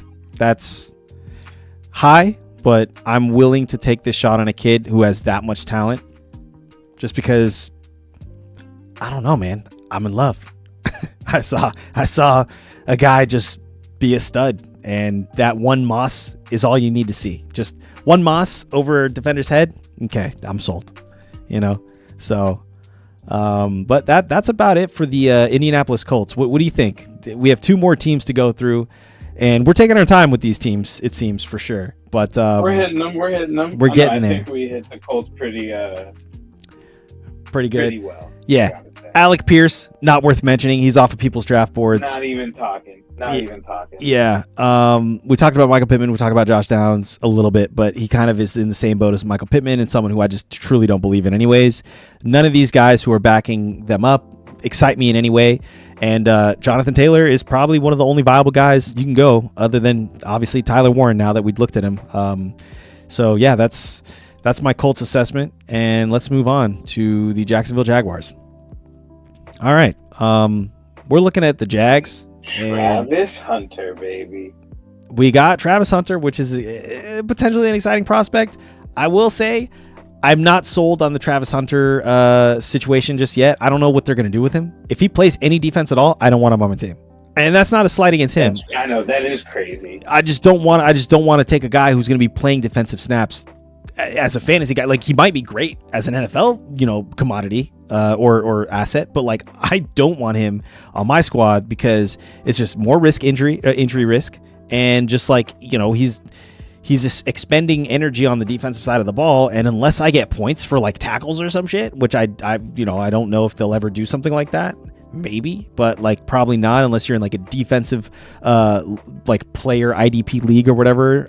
Then yeah, maybe you get like some bonus there. But honestly, I don't really look at him as a guy who, unless he's again like just straight up an offensive weapon, I don't necessarily want him on my fantasy team.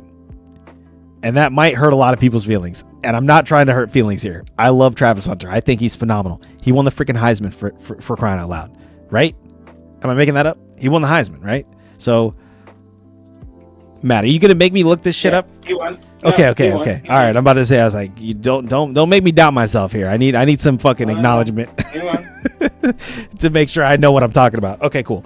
Yeah, he's a Heisman winner, so we know he's talented, and Heisman winner doesn't always translate into like success in the NFL, but I mean, a lot of the times it does. So we definitely have a lot of Heisman winners who are still in the league today. Like, I don't know. I think Baker Mayfield is a Heisman guy.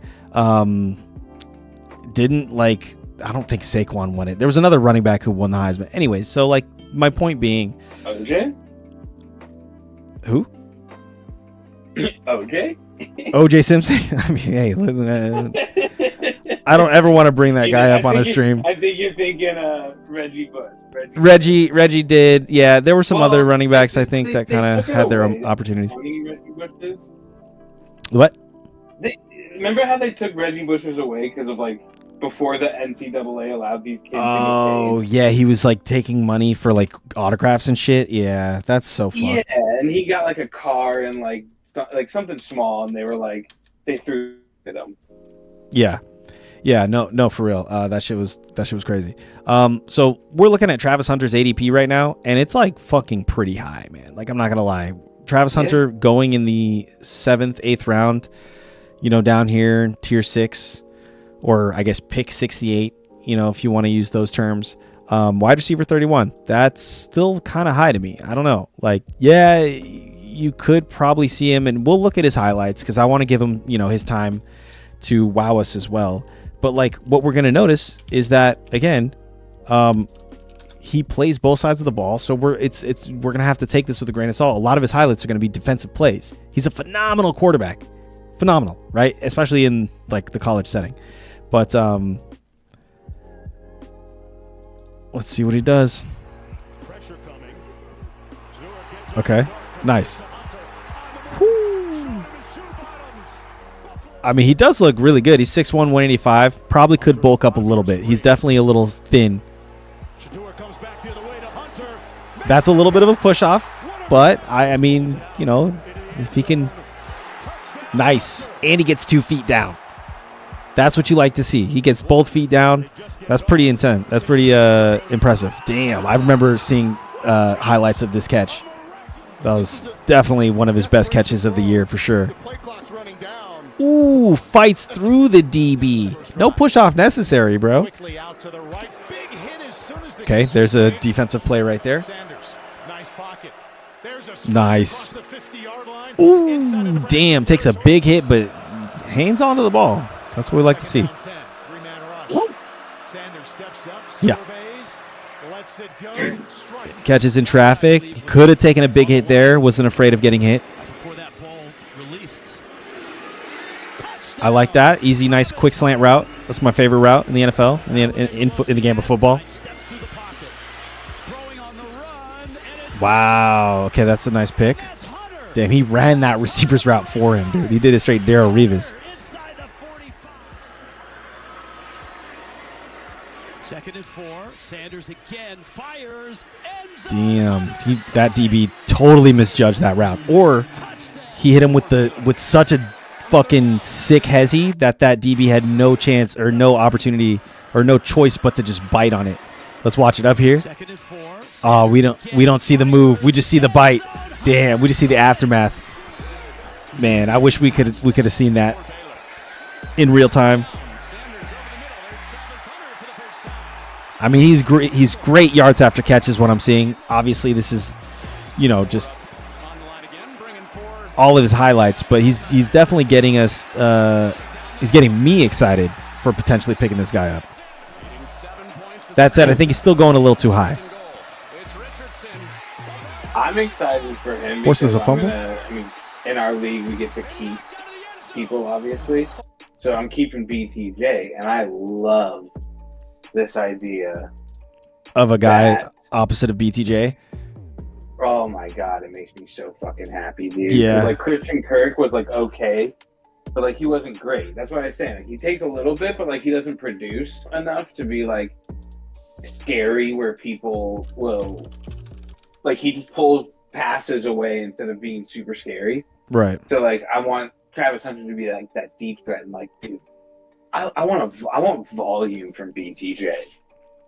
You'll get it. He'll definitely give you volume. We'll look at him in a sec. But look at Travis Hunter. He was questionable. He was listed as questionable 2 days ago and won't play against the Dolphins in the Saturday's preseason finale. So he's not playing literally right now or today or later today at 4 p.m.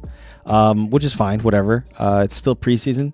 But he missed practice before that game and is now poised to sit out the preseason finale. Okay, we saw that. No one is sounding the alarms, but Hunter's vision of being a two-way pro brings these issues even more into focus.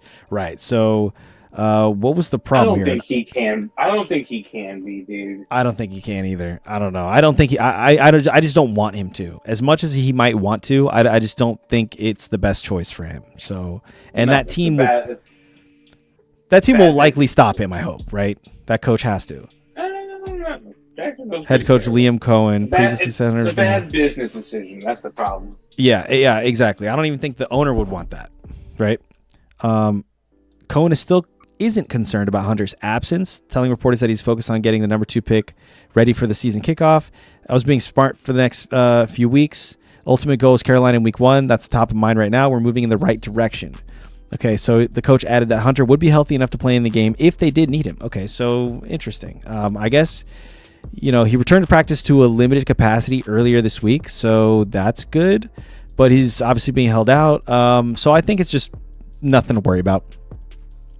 I think you're fine with drafting him where you're drafting him. Except, again, I probably wouldn't pick him up right around here. I'd probably go guys like I said, I'd probably take another shot on Chris Olave. Probably take a shot on a guy like Rashi, who we don't know when he's going to get suspended yet. Maybe Roma Dunze. Ricky PJ, we know, is a guy I'm much higher on than his current draft position, so I think he's going to go up anyways. So I'm not even looking at him in this position. He probably is going to get picked up in like 2 rounds ahead, maybe minimum. So, but yeah, if I'm looking at Travis Hunter, if he's going to chill on my bench for a couple weeks and I don't need him to start or flex him at all, I might consider picking him up if he slides maybe an extra round. But this feels like, despite what we saw on tape, I loved what I saw on the offensive side of the ball. He's got awesome hands, right? Great route running ability. He's fast. He's lanky. He's tall. He's just a little small, right? For my liking, I think he's going to get jammed up on the line. They would probably have to, have him take a step or 2 back from the line of scrimmage to get off the ball, at least just cleanly. But, yeah, if he slips a couple rounds, or at least 1 round, I'd say, I would be willing to take a chance on Travis Hunter as someone on my bench for the first few weeks until he can get his legs under him and potentially become a guy in the system. Because if the Jags decide to bounce back, and I'm saying decide because it really is, I feel like it's a mental thing largely with Trevor Lawrence. If he can figure it out and returned to maybe his second year. I think was his best year, potentially, maybe his third year. He's like his fifth year player now, fifth or sixth year player. Mm-hmm. Yeah, so he's around 2021 draft, so he's a fifth year player now. We're looking at a guy who potentially could run an offense that is fantasy relevant, has guys that are viable on weekly basis, right? At least we saw Brian Thomas Jr. be that guy last year, and he's going to be this guy again this year. He's going to be that guy again this year. Brian Thomas Jr., we didn't really talk about him much up till this point, but hey, he's going as wide receiver 5 in ADP, actually wide receiver 8 in ADP, half point PPR, right? But he's going around guys like Puka Nacua, Drake London, AJ Brown is going behind him, right? These are huge names. BTJ obviously solidified himself last year as like he finished as a wide receiver 4 last year. He did it though a little inconsistently, and we can accept a little inconsistency from our number one wide receiver. That's just kind of the nature of that position. You're going to have down weeks. The best of the best have down weeks. There's really no true like super duper consistent wide receiver. Like the most consistent I could say last year was like Jamar Chase, and he's obviously going number 1, but even he had down games last year. Right? If we look at his games, there were some games where he had 7.2 points, 4.3 points, right? 9.4 points. So even the best, 3.5 points. He started the year super duper slow.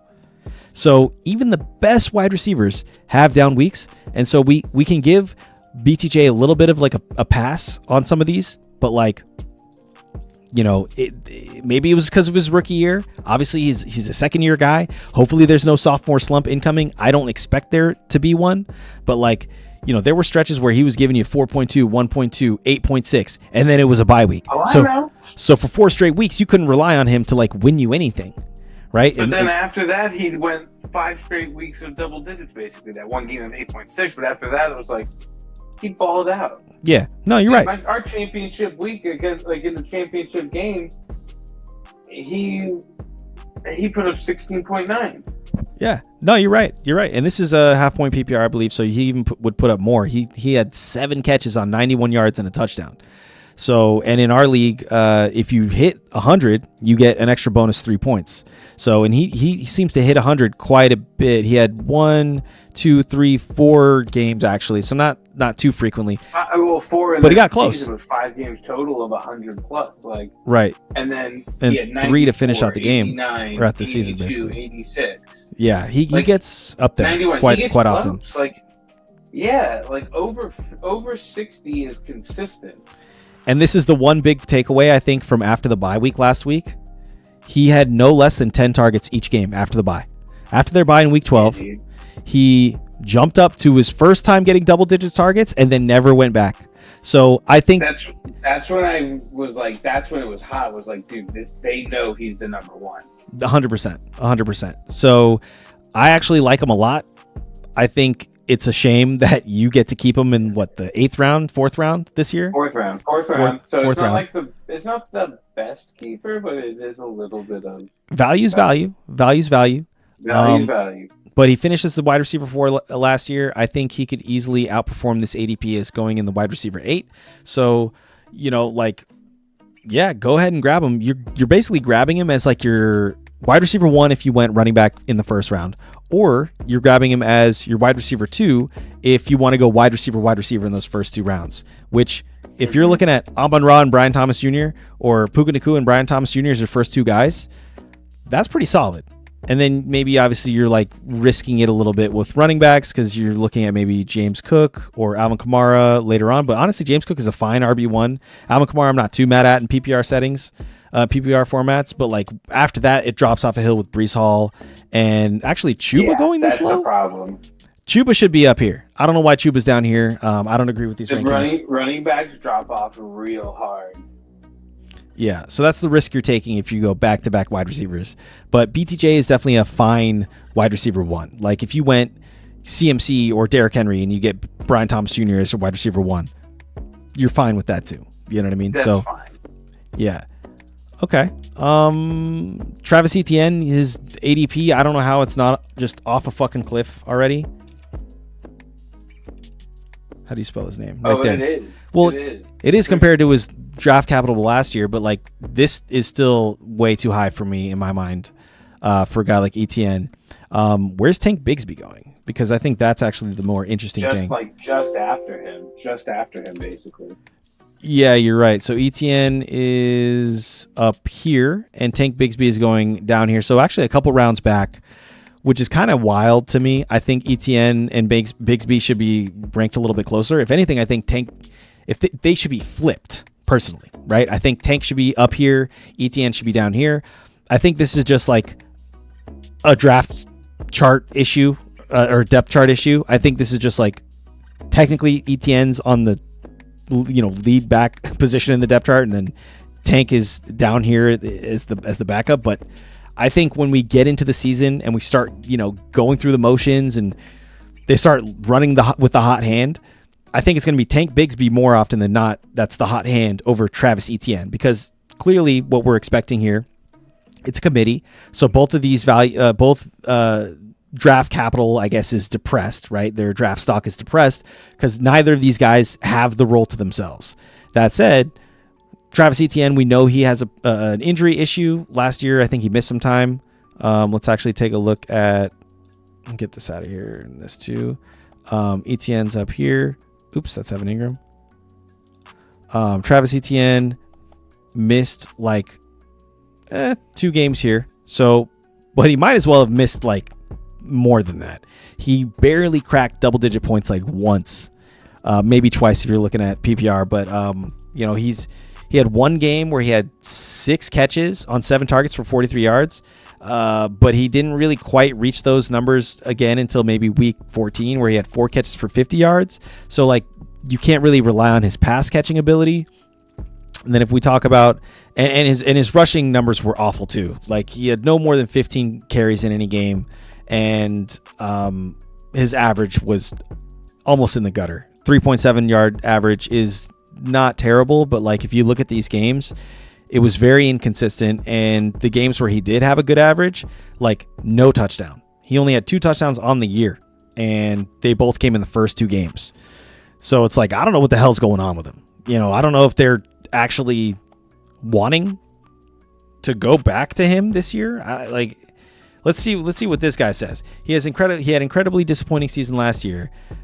He dealt with a shoulder issue week 4 and hamstring issues week 6. Okay, so he was hobbled. That's what I remember, is that he played through these injuries and was not good, right? He averaged 15 touches and 67.4 total yards. In weeks 10 through 18, after he was over the hamstring woes, he averaged 14 touches and 57.6 total yards. His per touch efficiency in game 11 was at his healthiest. Last year was putrid. Etienne had an 8% missed tackle rate and only 2.3 yards after contact per attempt. These are backup level worthy tackle breaking numbers. Etienne now finds himself in a battle of for playing time in 2025 with Tank Bigsby and Bayshul Tootin. That's the guy we got to check out. That's, I think, why both Bigsby and if it was just Travis Etienne and Tank Bigsby, I don't think Tank Bigsby would be down this low. But because they drafted this guy right here, who is buried on the depth chart actually, but they picked him up in the 4th round. I guess he's there, right? He's 5'9", 209. Maybe we'll check out some film on him. Has had, I guess, a decent preseason, 2 rushing touchdowns they gave him, but like obviously he's the 3rd running back on the depth chart, so like that's probably in like garbage time. So where is he going in fucking drafts? I really hope he's like not even on people's draft boards. So even lower. Off the map. Even lower. So this is just a mess, right? It's almost like you don't really want to take any of these guys. Like maybe Etienne, you can make an argument. He's on, at the top of the depth chart. So like maybe he could be worth flexing at some point. But like if you're grabbing him as late as you're grabbing him, you're probably just leaving him on your bench anyways. And do you want Etienne, a guy whose like long-term outlook looks like this, on your bench? No, you want guys whose long-term outlook is up on your bench, right? You're happy if they maybe have, not early season value, but late season value. You're happy with stashing them on your bench. That's what they're supposed to be. That's what a bench stasher is. So Tank Bigsby is more that type of player. I think he could potentially run away with this job. No pun intended. But I think like, let's just look at his numbers from last year. He finished as RB31, right? He had some good games where ETN had no good games. Tank Bigsby had some good games. He had a couple games where he went over 100 rushing yards, 2 touchdowns in each of those games. So these are like monster games. You know, we're talking 24.9 fantasy points here, 23.8 fantasy points there, right? Those are his 2 best games of the year. And for whatever reason, I don't know why he never saw this volume ever again, except maybe a couple times, 18 touches here for 70 yards, no touchdown. And then 18 touches here for 55 yards and 1 touchdown. But like never quite got those touches up. And maybe that was also partially due to the fact that like this offense was throwing a lot and none to him. Like he had 7 catches all year, which is crazy. How's it going? It's been a while. I got 3rd place last year when you helped on some trades. Oh, hell yeah, dude. Did those trades pan out? Did that actually work out? It sounds like at least it worked a little bit if you got 3rd place. What's up, Harrison, dude? Nice to see you, man. Yeah, it's been a minute. I fell off last year. I had a lot of stuff in real life come up, like obviously work and all that kind of stuff, and school actually. But we're back, and Matty Boots is here, and we're here to help you out with some drafts. If it's draft season for you as well. And yeah, bro, we're just going through the depth charts right now, man. Glad to have you back. I ended up winning my main league last year, which was awesome. I got the trophy in the background. You know what? Why don't I go get that real quick?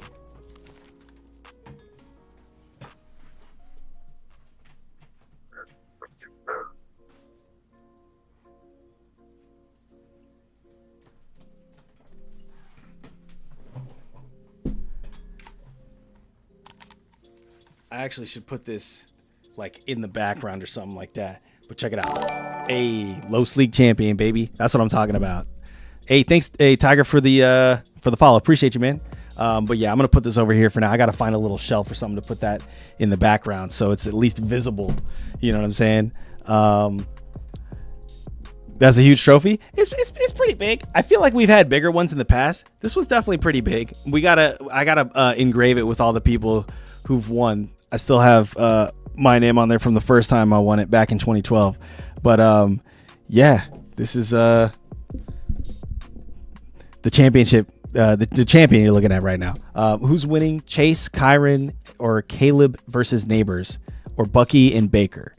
Okay, so if I'm reading this correctly, are you saying Chase, Kyron, and Caleb versus Neighbors, Bucky, and Baker? Okay, so this is a trade, I'm assuming, right? So you're saying you're trading Chase, Kyron, and Caleb to get Neighbors, Bucky, and Baker, or I guess just those are the 2 things. That's a good one.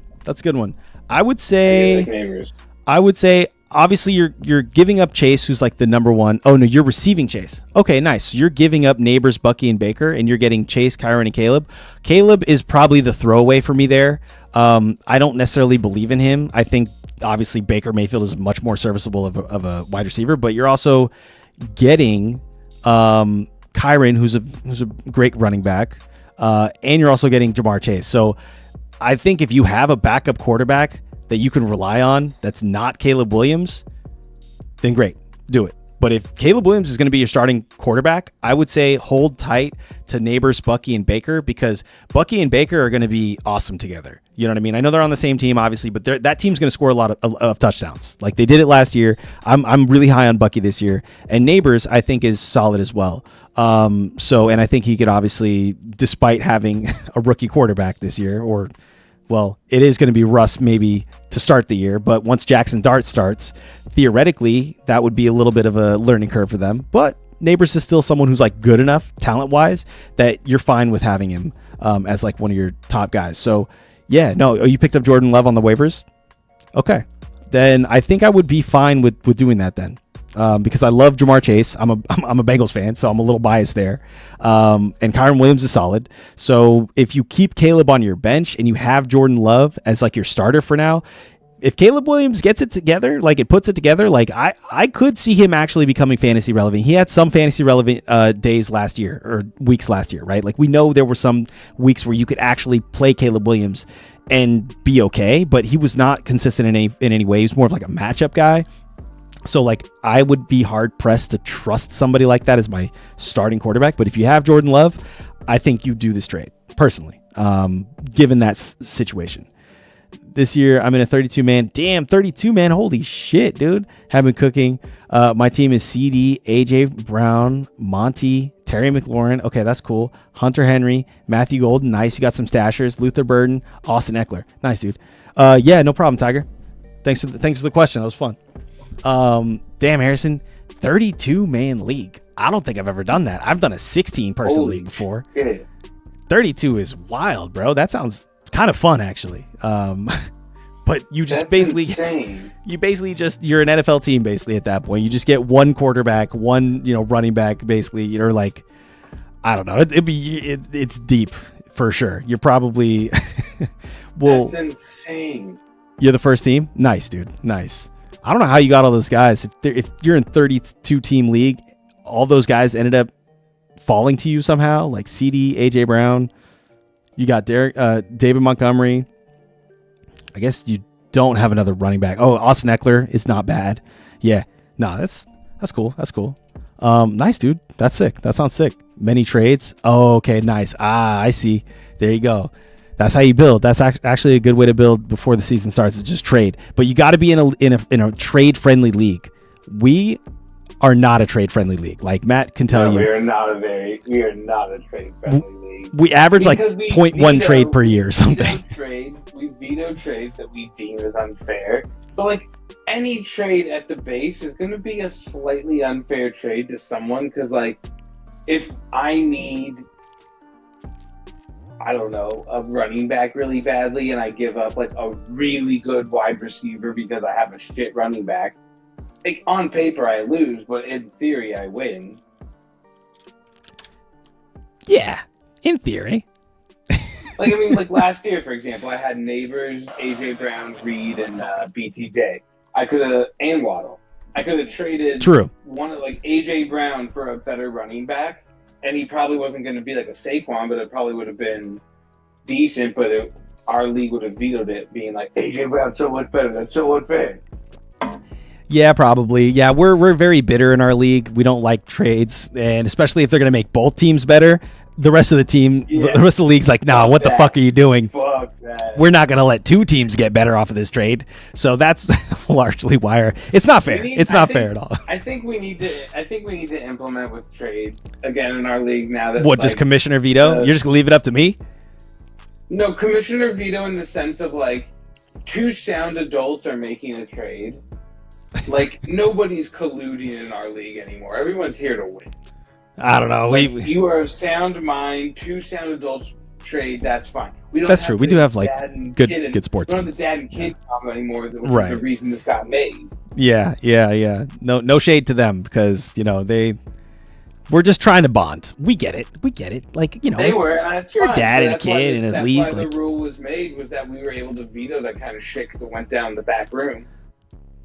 Dude, we didn't even get to veto it because at first it was just commissioner or whatever. Maybe I think the trade just went through.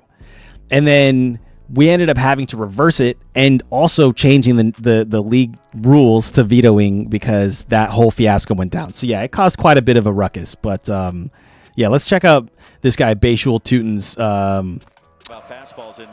highlights real quick. Because if I see anything that like really jumps out to me with this guy, maybe that changes my perception of like what I think he could do this year. If one or both of Tank Bigsby and ETN go down, or if they don't, maybe he can take some snaps. But I doubt it. I'm trying to trade Luther Burden, Eckler because Eckler is on the bench. I want to do a 2-for-1. Who are some guys you might go after? Well, it depends. I know Eckler actually just had his value increase a little bit because of the Brian Robinson Jr. trade, so you could probably actually ask a little bit more for him. If you want to package those two guys together, I would say probably try and get an upgrade at running back.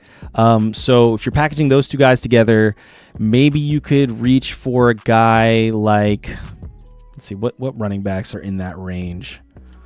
Because everybody's going to be basing this off of just draft ADP before the season starts, right? So what's going on here? Create an account to unlock? What? No. Okay, I'm gonna have to go to a different fantasy ranking platform because this shit is trying to make me sign up a fucking. What the hell's going on?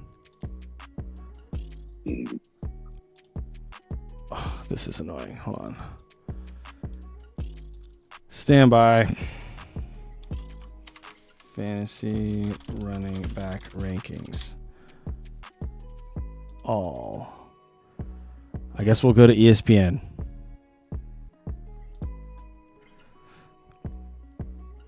Nope, that's not it.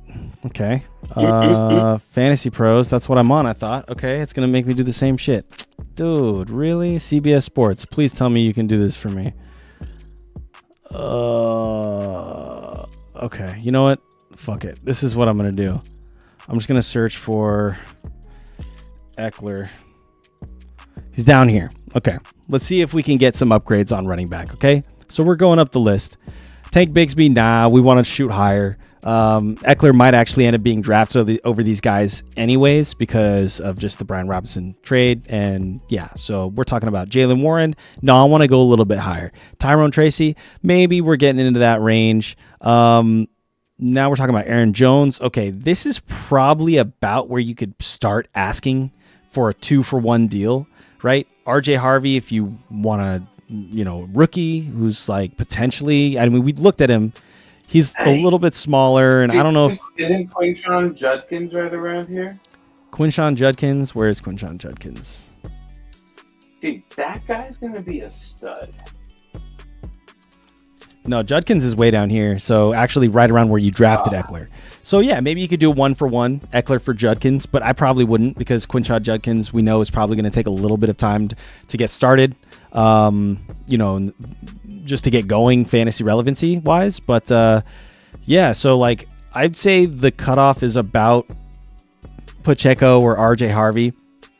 Maybe even, you already have David Montgomery. Maybe you could like do the 2-for-1 for DeAndre Swift. You know what I mean? Like that actually does sound reasonable. I wouldn't target RJ Harvey or Pacheco probably, unless maybe you're doing like a 1-for-1 Eckler for those guys. But nobody's going to do that probably. That said, Eckler is someone who you maybe even could just hang on to, right? Like the first 2 weeks, he's going to have volume. He's going to have usage. He might even fall into the end zone once or twice, right? In those first 2 weeks. So that's only going to increase his value. I think you might be better off just hanging on to him for a couple weeks and then trading him. But, if you want to get rid of him now, I don't blame you. Like he's older. Eckler is what, like 30 years old now? 29? How old is Eckler? Do you know? You should know. He's 30. He's 30. He's 30. Mr. Chargers. He's 30. So, yeah, I think he's still got some left in the tank, honestly. They have Burden at 9 points per game and Eckler at 7.5 on Sleeper. So I feel like people will base it on that. I don't think Burden will be that good. Yeah, I'm not a huge Burden believer anyways. Let's see where he's going right now.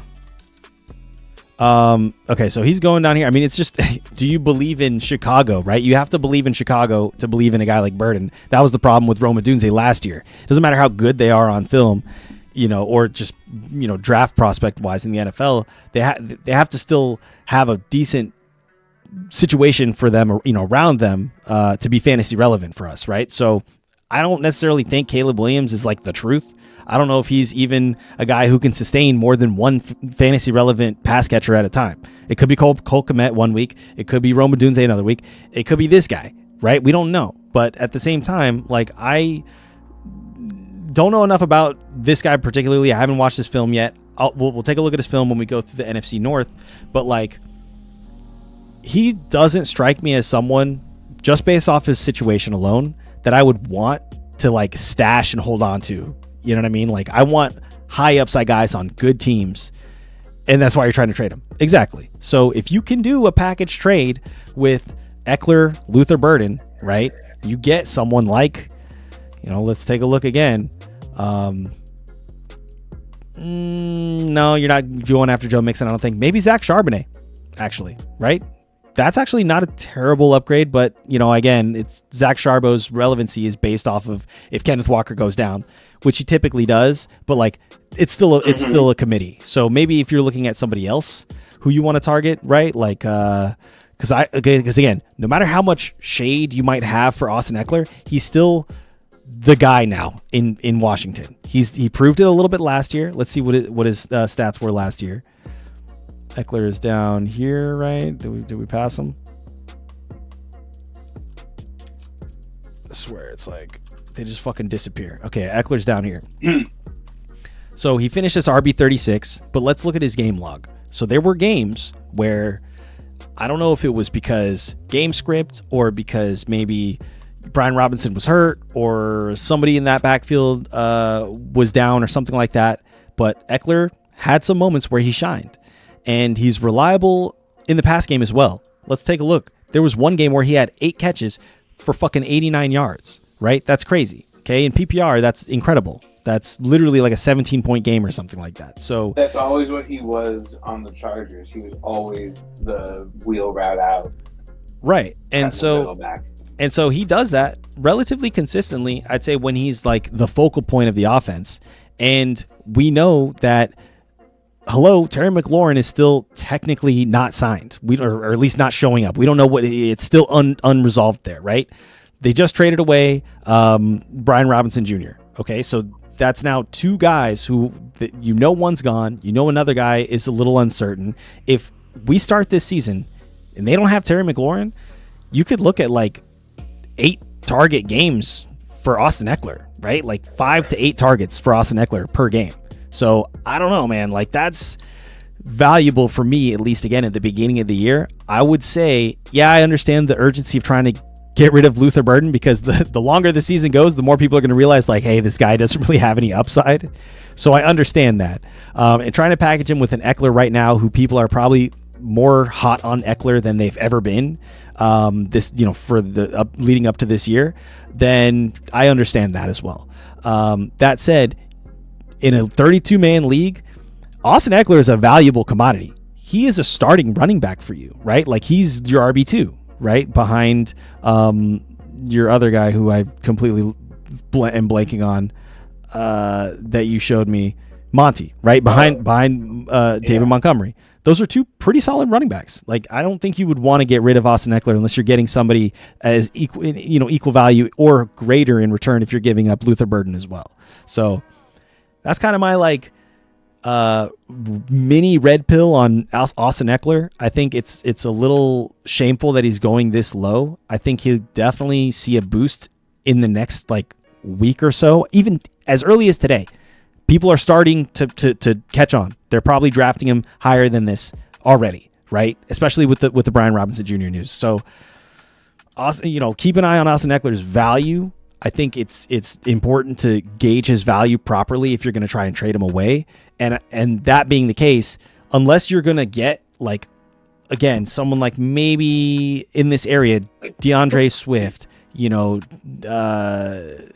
probably you won't be able to get Travion Henderson. So like Chuba Hubbard, maybe even, because Chuba's like a pretty solid guy right now. People are looking at him like an easy RB2, RB1 potential. So that might be asking for too much. I don't see anybody willing to trade away someone like that, but that's the value I see that, at least in the short term, that Austin Eckler has on a team like the Commanders, who are just like, they're hurting for somebody to like catch passes. They need somebody to step up. That's why I'm actually really high on Deebo Samuel. When we go over their depth chart, Deebo Samuel's going all the way down here. That's insane. That's absurd. He's slimmed down a little bit. He's only 29. When Deebo is Deeboing, this guy is one of the best. And for him to be going this low on a team like the Commanders with a quarterback like Jaden Daniels, in a situation where it's wide open for this guy to just run away with this role as like the lead target, essentially. If Terry McLaurin isn't there, obviously, then Well, but this is also why I think Austin Eckler is looked at a little bit down in a sense, because Deebo kind of plays a running back role sometimes too, and like. You're right. He's very versatile. So like, if Terry McLaurin doesn't sign, like there's so many scenarios, right? Terry McLaurin doesn't sign, he's the go-to wideout. Austin Eckler is the go-to running back. Terry McLaurin signs, now you have a different story where Deebo's kind of playing probably his utility role he did on the Niners with the Redskins, which hurts Austin Eckler. Yeah, no, I mean, you're not wrong. You're not wrong. And KTR Brizzy, thank you so much for the follow. Appreciate you, man. And then your league is weird. You only need 1 RB and 2 wide receiver and 3 flex and 1 super flex. Interesting. I see. Okay, so all right, that actually makes a little bit of sense then, especially in a 32-man league. KTR Brizzy, what are you talking about? Who are you taking? Round 1, pick 2, and round 2. I need suggestion. All right, so let's take a look. So are you in PPR, half PPR, standard? Are you? What's the setting? What's the scoring settings? We're looking at half PPR rankings right now. We go to PPR. You're talking about round 1, pick 2. Okay, so assuming Jamar Chase is gone, right? Yeah, and how many teams in the league as well? Thanks, Matt, for asking that. You're thinking Bijan? Okay. Bijan probably, yeah. Well, so this is the thing. If you're in full PPR, I could make an argument. 10-man. 10-man? 10-man league. Oh, beautiful. 10-man? Okay. Go. And is it full or half PPR? I don't know if we saw that yet. If it's full PPR, Bijan's not a bad pick. I mean, he's definitely like the number 1 running back that you're going to see commonly picked, in all leagues, basically across all formats. Full PPR, 2 flex spots. Full PPR, 2 flex spots. Wow. Okay, cool. That said, CeeDee Lamb is right there. CeeDee Lamb is just as good as Jamar Chase in terms of opportunity, maybe not ability. I would give the edge a little bit to Jamar Chase, but CD is right there. Like, we're splitting hairs. You know what I mean? Justin Jefferson could be put in that conversation too, but I probably would be a little bit lower on Justin Jefferson just because of the JJ McCarthy thing. That's a little bit of an unknown. I know he's good, but I don't know what that team is going to look like yet. So obviously I'm not going to go reach for him. But if you wanted to not go for a running back in your first pick, CeeDee Lamb is definitely equally as good as a Bijan pick there, personally, I think, right? You can't go wrong. Maybe you can even make an argument for Jahmyr Gibbs as well. I would still lean Bijan over Jahmyr Gibbs. That said, like, there's no wrong answer, I think, in this first tier. I think this is adequately ranked. He's bringing up the George Pickens factor for CD, which is fair. Mm-hmm. But again, they just got George Pickens. True. Like I mean, you just gotta remember, there were times when it was Julio Jones and Roddy White, and kind of feels like the same with George Pickens. Like, Roddy White caught the ball and did his thing, and that's what George Pickens will do. But Julio Jones was the go-to guy every single time for Matt Ryan. I will say this: I just think CD's got that locked. Like, there's his pass share is not going down at all. Mm-hmm. But in terms of, like, can you scroll down really quick to the hold on, let me 1920 really quick? Yeah, let me make this just point so real quick. See it all in the same thing. Yeah, let me make this point. So, you don't look at Jamar Chase any differently because T. Higgins is on his team. In fact, you might make an argument that, like, because T. Higgins is there, that actually gives Jamar Chase some better opportunities for one-on-one coverage because T. Higgins is such a threat as well. So, and if you have a good quarterback, you can take advantage of those types of situations. So, Dak just got paid. He just got another restructuring to his deal. I don't know why they did that, but he's getting a lot of money. And so I'm assuming there that they want him to throw a lot, especially because they have a lot of question marks in their backfield for the running back situation there. So, yeah, CeeDee Lamb does have George Pickens now as a running mate, but I could argue that, like, actually opens up the field a little bit more for him. And so I would definitely still go for CeeDee Lamb despite George Pickens being a factor now, right? So, yes, maybe the situation with Justin Jefferson is like when Addison is there, you could make an argument that, like, takes away from his value, but Justin Jefferson still seems to get it done as well.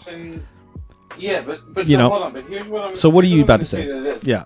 So, because I think to be honest with you, his second round pick behooves him in the second and third round, right? That second spot on the draft, like, your first one, whoever you take in the first round, in case, let's say you take Bijan. Well, now on your back-to-back, basically, you go for double wide out running back again, and you have, like, the pick of the litter, basically. You have Chase Brown, you have T. Higgins, you have Derrick Henry, Devon Achane. You might not get to Derrick Henry. Derrick Henry might not make it to you. No, I could see him. Not make it, but you might be looking at an Second round pick on the way back. Right. That's the second round. That's the second spot on the way back down. Mm-hmm. Plays out that way. So I'm just saying, like, there are moves to make. So it depends on who you want. If you are going to go Bijan, then you do need to think about your wideout right away next. You want to get one of the top wideouts that's left, ideally like an A.J. Brown falls, or you can get like a Ladd or like a T. Higgins even. But then you do need to think about another running back, because by the next time you come around, you're not going to have your pick of running backs that you want, versus you'll have your pick of wideouts. The wideout pool is a lot bigger this year than the running back pool. The drop-off is huge. Especially in full point PPR. Yeah, no, you're not wrong. So you were thinking about pairing him with Bucky Irvin or Chase Brown. I like both of those guys. I probably lean Chase Brown. Chase Brown 100%. And you need Brian Thomas Jr. Well, that's gonna be tough, man, because you're gonna, unless you reach for him in the first round, he's not coming back around. Yeah, you're reaching for him in the first round. He's not gonna come back. So you're like, if you're looking for a wide receiver, again. No, so hold on. He's going 12 overall. I mean, he could slip. If people are like, if people are really averse to him or whatever, and they're like, oh man, I'd rather have AJ Brown. I'd rather go Ashton Genty. I'd rather get like, Brock Bowers and Ladd or whatever, which is insane to me. I don't know if I would do any of those things. Maybe you can make an argument for AJ Brown, but even then, that still feels a little iffy. But just AJ Brown is such a stud on a great team that like that would be the one justification to do that, because he's not getting like the same type of volume as Brian Thomas Jr. and I don't know. AJ Brown is just one of those guys. Like, he'll miss some time, but he mostly does good things. But actually, last year was, I think, his most inconsistent year, probably since like his rookie year. You know what I mean? And Eagles are a run heavy offense. Yes. His first game, 17.9, and then he got injured. Yeah. And then he never quite came back, dude. Eclipsed 17.9 point mark again, though. Yeah, he never. But like, let's he's getting a ton of yards though. On like decent catches, like towards the end of the year, he's getting 15 targets, 8 catches for 97 yards and a touchdown. That goddamn problem is the tush push here. Yeah, that's the fucking problem. No, for sure. Team with tush push. No, for sure. Yeah, Brizzy's right. They're a run heavy offense. Like, so also it's a yeah, totally. So, but if Brian Thomas Jr. slips to you, like Matt said, yeah, definitely grab him. Yeah. But like you're probably not going to see him get to your second pick. There's Drake London, there's Devon Achane, Ashton Genty, Ladd McConkey. Like, there are slippage, and that's the beautiful part about like drafting with fantasy is not everyone drafts like correctly, according to these ranks, right? Or according to ranks, they draft by like a lot of people that I know vibes, only vibes or the need of the team. Like, they'll draft their 2 running backs, they'll draft their 2 wideouts, and then they're like, okay, I need a quarterback. And they go quarterback, and they go tight end. Right, like, that's true. I know people that draft for the spots versus draft for, longevity. Depth, or, like... It all depends on what is slipping to you. In that first round, if you're going to go Bijan, then I would suggest looking for a wideout that slips to you. Yeah, and if you have a feeling that... I'll cross my fingers for you. Well, I mean, but again, like if you have a feeling that the wide receivers are going to get taken early, then BTJ is going to be in that group. And so unless you reach for him again, which I would not do at your position if you're pick 2, and Jamar Chase is gone, right, with the first pick overall, and you're looking at receiver, it's CeeDee Lamb and it's Justin Jefferson. I think those are the only 2 options you're looking at. And in my opinion, it's CeeDee Lamb over Justin Jefferson. But if it's running back, then Bijan Robinson and Jahmyr Gibbs are totally fine. I think I lean Bijan there too, though. So you know what I mean? Like, it's. Let me make this point too, Ty, for Brizzy, that if you do go CeeDee Lamb or JJ, the running back options for you back to back there do look pretty decent, like an Achane and a Chase Brown, or a Derrick Henry and a Chase Brown. Like, right. The options for running back aren't the worst for your back to back second spot pick if you do go wide out first, if you're worried. That's a great point. That's a great point. Exactly. If you go wide out first and Derrick Henry's there or Chase Brown's there, like those are 2 guys that could easily finish as like top 5 running back anyways. So it's not like you're losing out a whole lot. Yeah. He finished as RB12 last year, but he didn't have the job until like, maybe week 5 or 6 when I think when did Zach Moss go down? Was it actually like back in this area, like week 8, week 9? Because once Zach Moss went down, Chase Brown had the role to himself and balled out. Didn't finish the year as strong, but still, is very involved in the pass game. Look at this, 9 catches on 11 targets. He had pretty high touchdown rate. He had 7 touchdowns on the ground, 4 touchdowns through the air. So that's like That's pretty solid. You know what I mean? And despite, again, not having the job until like halfway through the year, all to himself, he was still finished as a RB12. So like you getting that guy in like the second or third round, that's not too bad. That's actually not too bad, right? Yeah, so maybe it's not a bad idea to go wide out first. Would you guys take Lamar or Josh in the fourth? I don't draft quarterbacks that high. That's still running back flex depth position time for me. Well, fourth, it's flex or a player I'm missing. So I usually wait till the fifth or sixth if I'm going to pick up a highfalutin quarterback. Yeah, I'm with you, Matty. What did Harrison say? I got CeeDee Lamb, AJ Brown, and Burden for neighbors, T. Higgins, and Travion. Oh, damn. That's really good. That's really good, dude. I also had to give... you had to get Efton Kism, and Tesla. Oh, Tesla. Nice. I almost didn't because of the inconsistency with AJ, but had value, was too good. Yeah, AJ's last year I think is a little bit of an anomaly for him. Like that was probably his like worst year in a while, maybe in his career, if barring injury seasons. But like AJ Brown is someone whose ceiling is about as high as it can go on a team like the Eagles, who are a run first offense. But like, dude, he's still heavily utilized in this offense. He gets a ton of volume despite 100%. That. So I do like AJ Brown still, and he's only 28.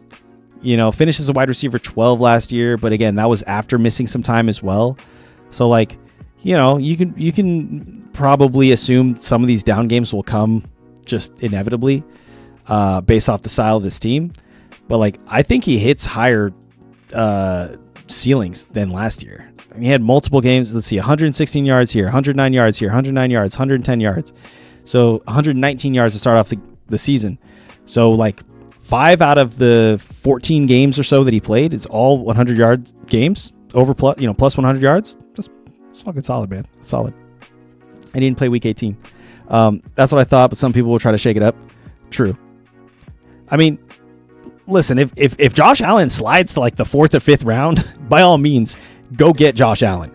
If you're grabbing him, though, in the top of the 3rd round, you're missing out on guys like Chase Brown, like Garrett Wilson, like Bucky Irving, like Tyreek Hill, like Josh Jacobs. You know what I mean? Jonathan Taylor. You're missing out on all these guys. I'm just talking about where he's ranked right now. So, like, yes, if Josh Allen slips down here, worth it. Like, go a little bit further down. Just go a little bit further down. I bet you Joe Burrow slips to the 5th round, right? Well, Joe Burrow's right here. So, yeah, technically middle of the 5th round. Yeah. So, yeah, I mean, he finished as a QB3 last year. He's being picked up as a QB5. People think maybe he's in for a little bit of a regression. I mean, last year was just insane for him. We looked at his numbers on, I think, Wednesday. He had 4,900 yards passing, 43 touchdowns, 9 interceptions. He was sacked a bunch, though. 48 times is kind of a lot. And even rushed for 200 yards and 2 touchdowns. So, like, Joe Burrow was a fantasy monster. Like, again, finished as the QB3. Mm-hmm. And for someone who's like a pocket passer, that's impressive as hell.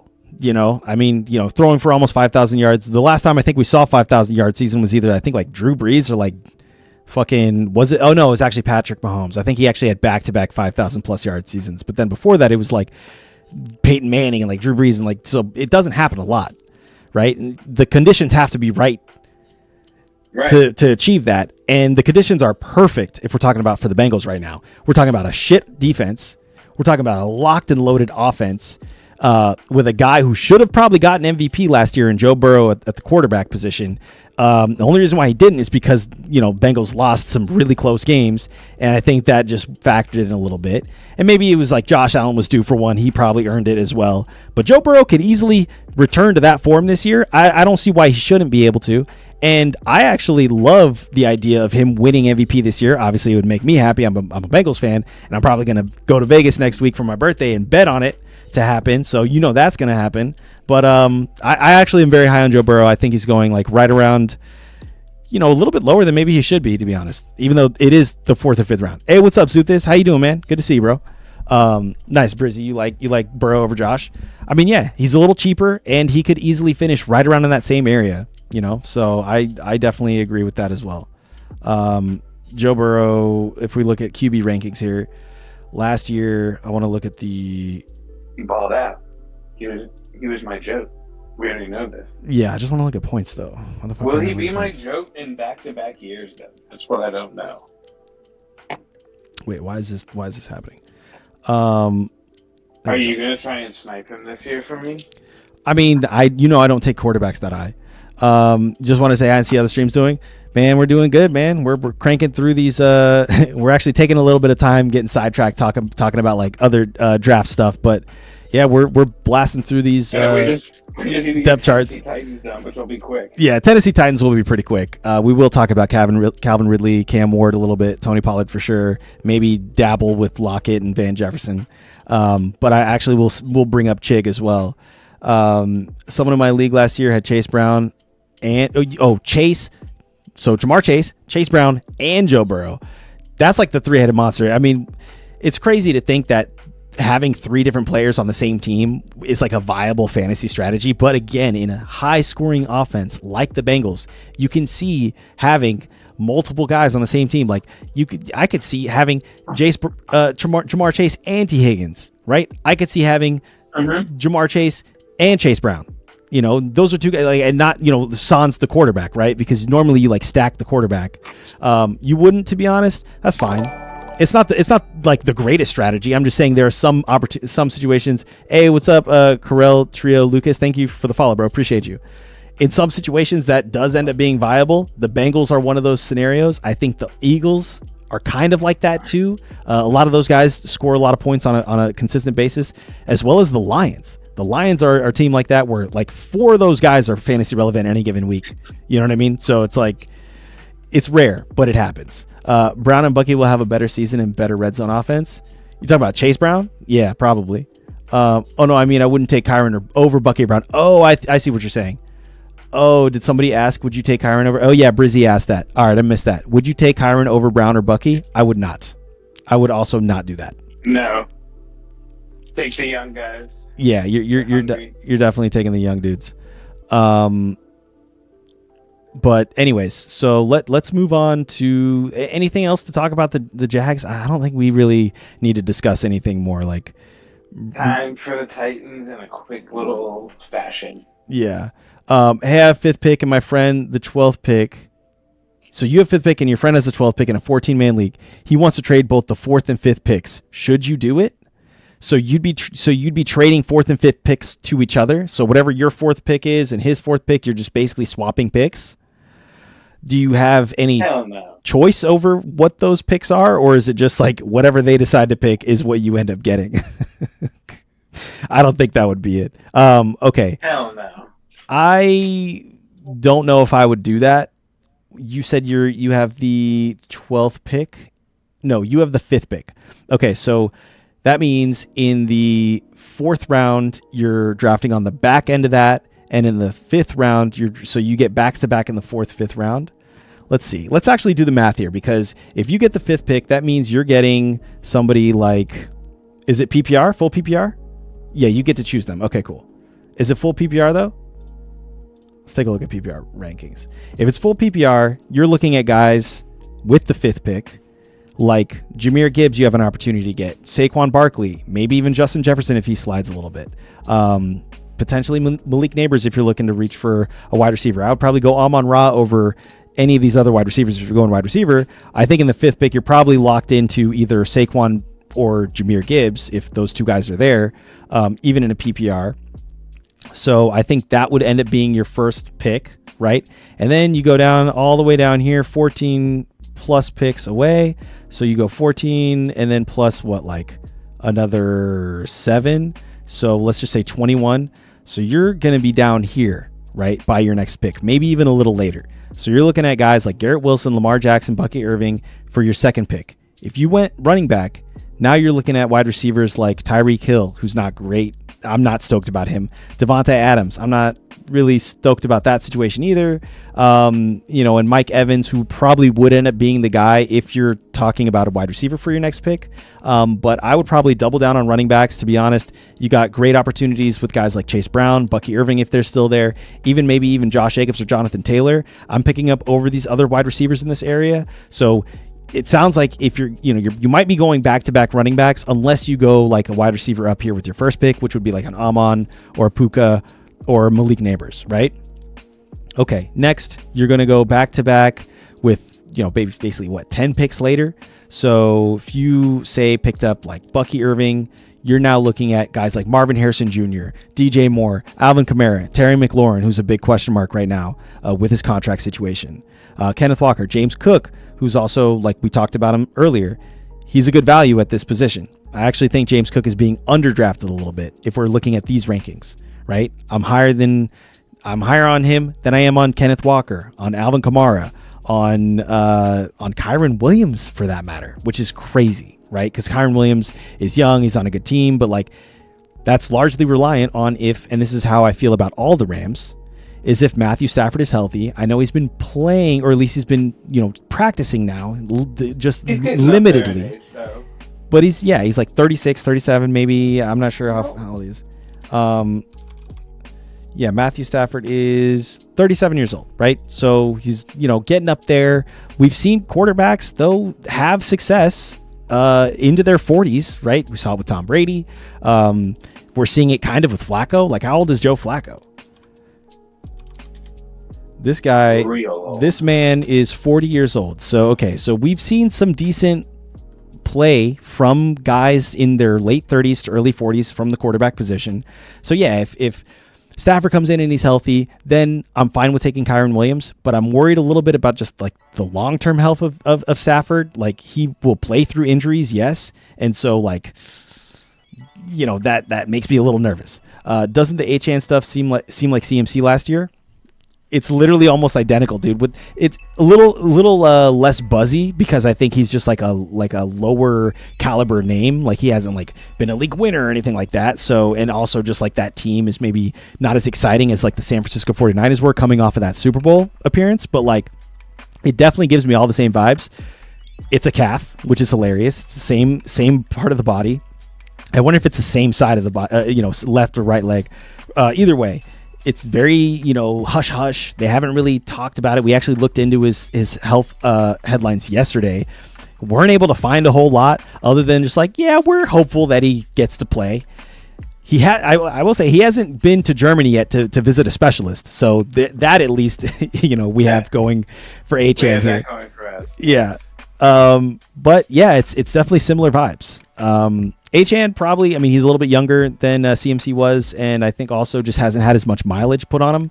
So I think he has more of a likelihood of just like recovering and playing through this injury or like playing past this. But it does make me a little nervous, and that's actually why I've kind of just taken Achane off of my draft board completely.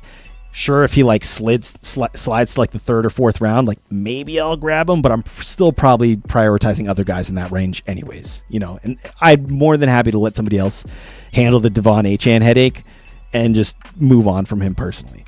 Thoughts on Matthew Golden? Yeah, we actually haven't taken a look at the Green Bay depth chart yet, but when we do, we're going to look at Matthew Golden's college highlights.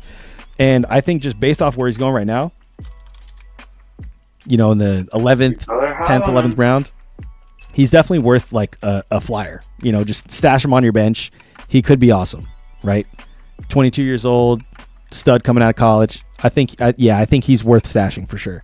But we'll do a deeper dive on him like on Monday or something like that. Do you see Mixon having as good as a year as he did last year? No shot. And the reason why is because he's coming into the year hurt. So he's not even like practicing right now. I don't think he's practiced this entire offseason.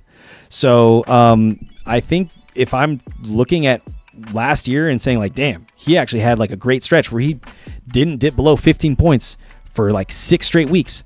I don't know if I can count on that type of performance from him again this year, right? Like, he's 29 years old, which is about close to the cliff for running backs.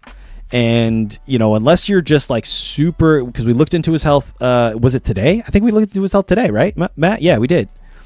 And what we saw with Joe Mixon was that he's out indefinitely right now. He's out indefinitely. Yeah, this is what it is. He's working through a foot injury that has bothered him all offseason. So he still hasn't even practiced this year, right? So I'm not looking forward to having Joe Mixon on my team, even with a fat discount where he's going, which is down here in like the 10th, 11th round, right? Pick 107 essentially. So I'm not looking at Joe Mixon with any kind of like optimistic view, right? But if he slides a couple rounds, you want to stash him for the hopes that he comes back healthy and is on a good team later on in the year, being the Texans because they're good. Sure. Yeah, you could probably stash him, but don't rely on him and don't expect him to do what he did last year, because I think that might be behind him. I don't think any like solid production is ahead of Joe Mixon, to be honest. So I traded my 52 and my 61 for 48 and 68. Is it worth it? Okay, that's right. We got a little sidetrack there. So you trade your 52 and your 61 for 45 and 68. Okay. 52 and 61 are down here. 52 is Travion Henderson, Jalen Waddle, Xavier Worthy, Zay Flowers, this kind of area, right? Maybe James Conner if he slid, Chuba Hubbard if he slipped. And you're getting a 45 and a 68. So 45 is up here. You could probably get your Joe Burrow. You could probably get your Amari Hampton if that's who you're looking at. Maybe Cortland Sutton or James Cook slide down here. I doubt it. James Cook has definitely been sliding up draft boards. Kenneth Walker has been sliding down. So I should say James Cook has been climbing. That's the better way to put it. So I would say, honestly, let's look at down here near 61 or 68. Not a whole big difference between 61 and 68. For the earlier value, for the higher pick earlier, I think, honestly, that's worth it.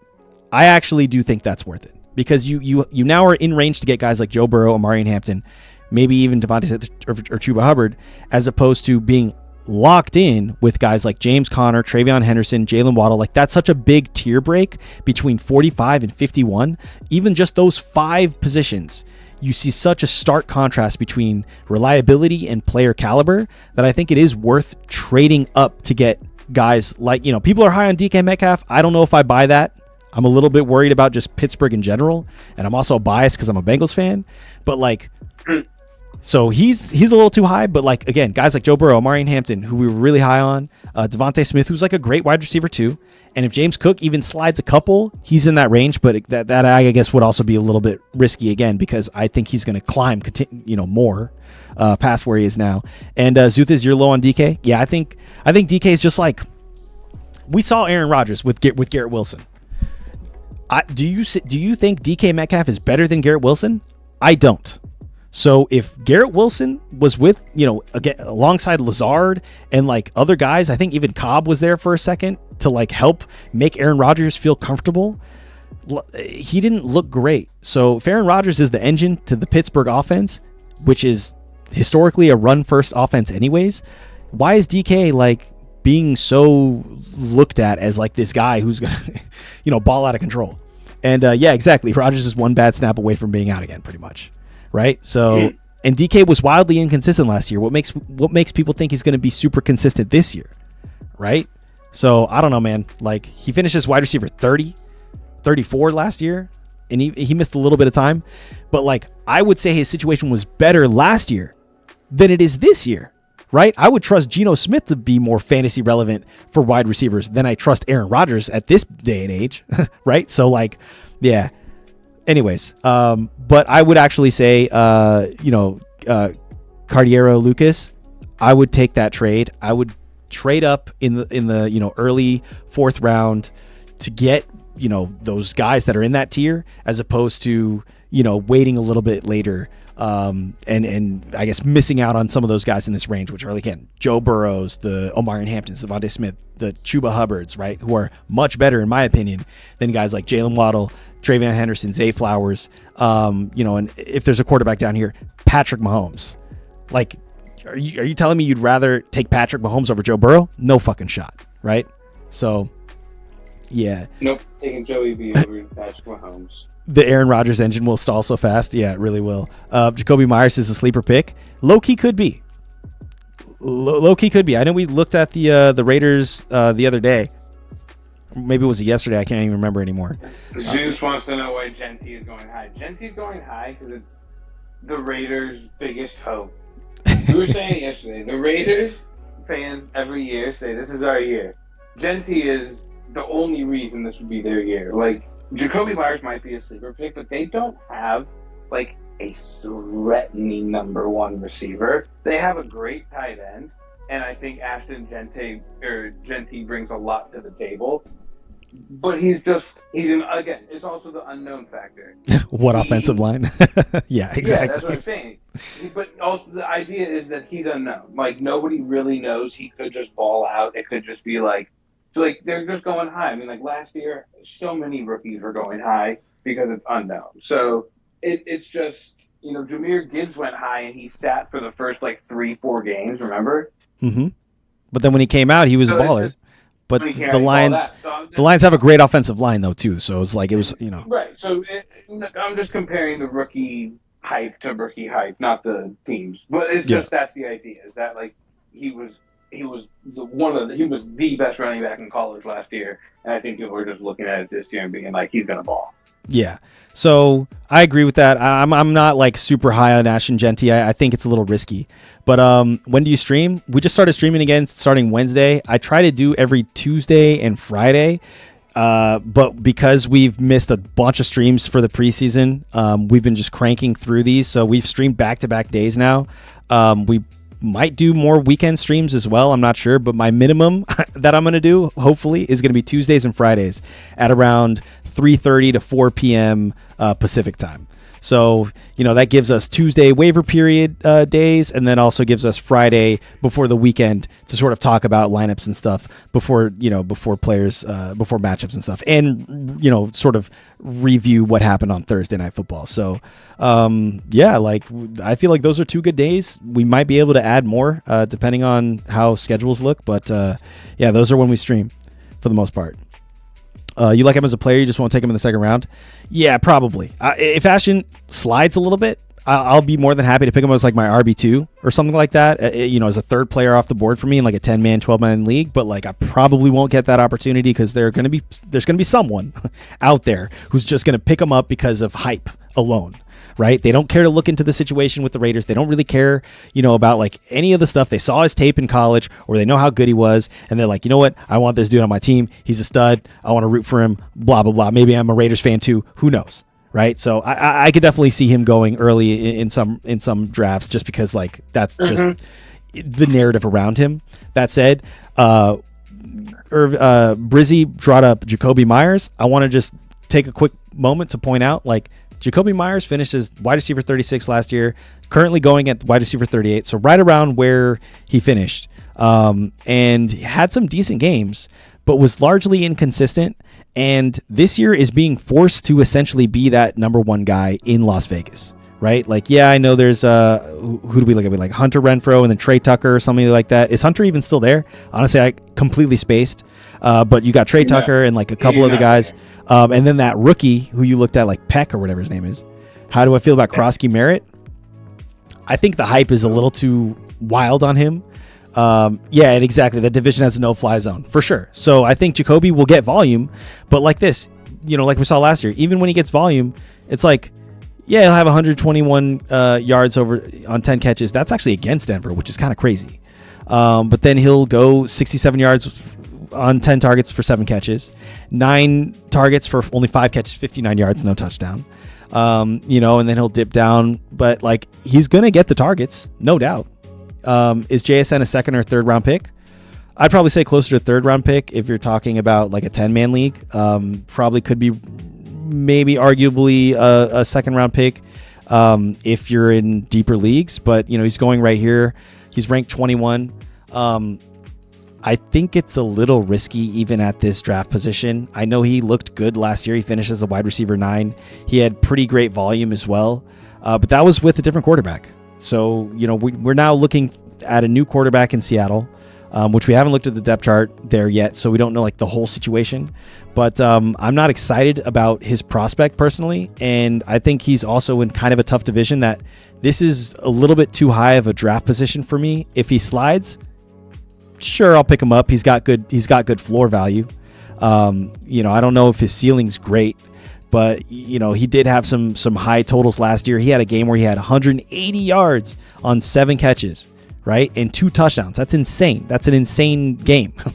So his ceiling is clearly high, but again, that was with Geno. So I know he's going so high. It is crazy. Yeah, which Geno I trust more than whoever they have in Seattle right now. Which who the fuck is even in Seattle?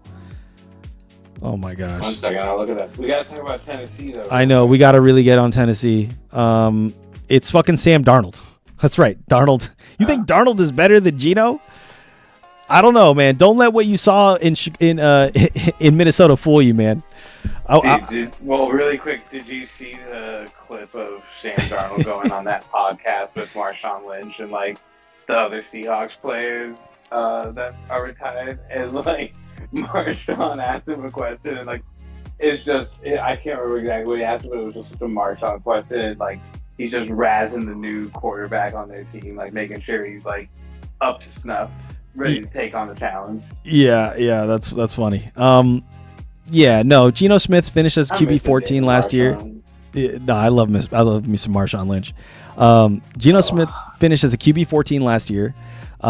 Did throw quite a bit of interceptions, so Brizzy, you're not wrong about him being kind of a turnover machine. 15 interceptions is definitely above the average, I want to say, and not great for a starting quarterback. That said, he still was able to finish as a QB 14, which is like a backup essentially in most leagues. So not great. He had some decent, I guess games, right? Just as a quarterback, fantasy wise. But we saw JSN's numbers. He was able to sustain a wide receiver like that, like JSN. He was able to give JSN the opportunities to succeed. So that's why I say Geno Smith is a little bit better than Sam Darnold. I know we look at Sam Darnold giving opportunities to Justin Jefferson and Jordan Addison and stuff like that. But let's look at Sam Darnold's numbers. He balled out with those boys. So Geno Smith, what was his totals? He threw for 21 touchdowns, 4,300 yards. Okay? Just remember that number. 4,300 yards, 21 touchdowns. All right, let's look at Sam Darnold. All right. Really quick, Ty, before you go on to Sam Darnold, I'm just going to give a quick overdepth of the Tennessee Titans so we don't have to talk about them. No, we'll talk about them quickly.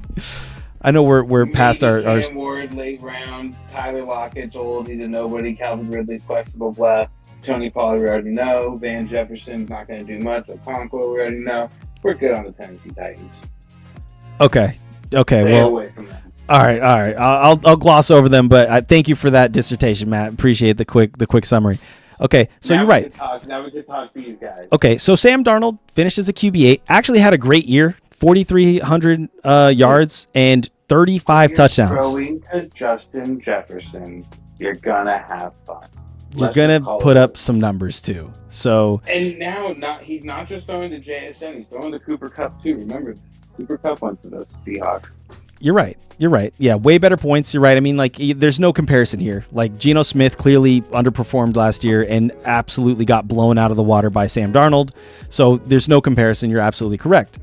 That said, both of these guys are going to two new teams. Sam Darnold's coming over from Minnesota, right, which I think is actually a lesser situation now because he's got JSN as his wide receiver 1, but Cooper Kupp, like you mentioned, Matt, as wide receiver 2, who's like probably twilighting at this point. He didn't look great last year. All right, Zuthis. Hey, good luck in your draft, Zuthis. Yeah, go ahead. Get ready for that draft. Good luck. We'll see you on the other side. Yeah. Have a beautiful day as well, bro. Appreciate you. Geno's going to have a better time because he's worked with Pete Carroll before. That's right. Geno has more consistency. You're right. Well, not just consistency. They got the relationship already built. That's what I mean. The consistency from changing teams. Like, it's not a fully new situation with him because at least he has his head coach with him right there. Sam Darnold coming to a new place. Both these guys are kind of traveling quarterbacks. They're used to going to new teams all the time. So that's not true. Worried about that aspect of it, really. But I do think JSN is going wicked high he's not Justin Jefferson. That Sam Darnold was great because Justin Jefferson's great. And I'm not trying to say he didn't do well, Sam Darnold, but if he had he didn't do well when he had, not Justin Jefferson on the team, I'm going to say. He wasn't the great, he didn't have that kind of a year. So just throwing it out there, I don't think JSN is as good, and I think there's a lot of hype around him. His championship week, he would have lost you had you played him, he would have lost you the game. True. I mean, and that's part of the issue with him is he's definitely shown to be a little unreliable. Yeah, he had some big breakout games. Again, that 1 week 9. His ceiling was 30, but his floor was 1.9, 1.3. I mean, if we look here, I mean, again, like I don't know why these for some reason this game log isn't showing me PPR scoring, but look, he caught the ball 10 times for 83 yards. That's 18 points in PPR. Like that's great. So if we're talking PPR, it doesn't matter if he's getting the touchdown really most of the time because he's getting that much volume. Full point PPR, yeah, that's 18. That's 13 for us. So but right. I'm just saying. So, but this is full point PPR. Fairly high. He's like that's second round for our league right there, Ty. For sure. But that's like again, okay. So our league is half point PPR. So if we were to go and look at half point PPR draft, he's actually in the third round. He's in the back of the third round. Okay. So that makes more sense, obviously, right? In full PPR, he's barely breaching the second round because it's just he's got that type of volume. Similar to like the Amon-Ra St. Brown, right? Of maybe 2 years ago. Now he gets more touchdowns. Last year he had, I think, a career high probably with 12 touchdowns. He might have maybe gotten close to that once or broken that number once. But like usually we're talking about him as guys just like a full reception guy, like a possession receiver. Well, guess what? He gets touchdowns now too. So like that's why we're looking at Amon-Ra St. Brown, even in a half point PPR setting, as like a top 10 guy. You know what I mean? This is not the situation with Jackson Smith and Jigba. Last year he only got you 6 touchdowns, half as much.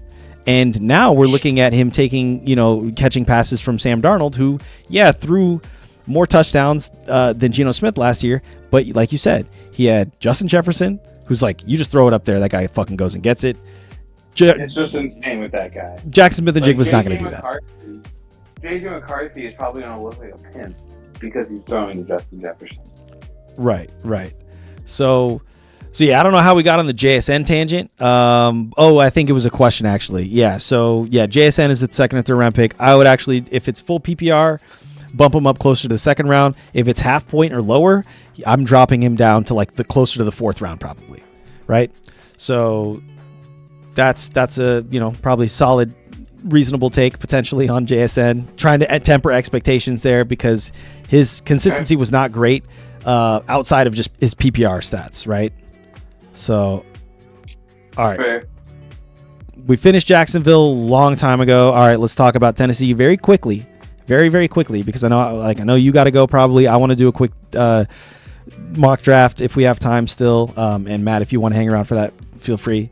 But Cam Ward is their rookie quarterback who they drafted first pick overall. Right, this is the guy they went and grabbed.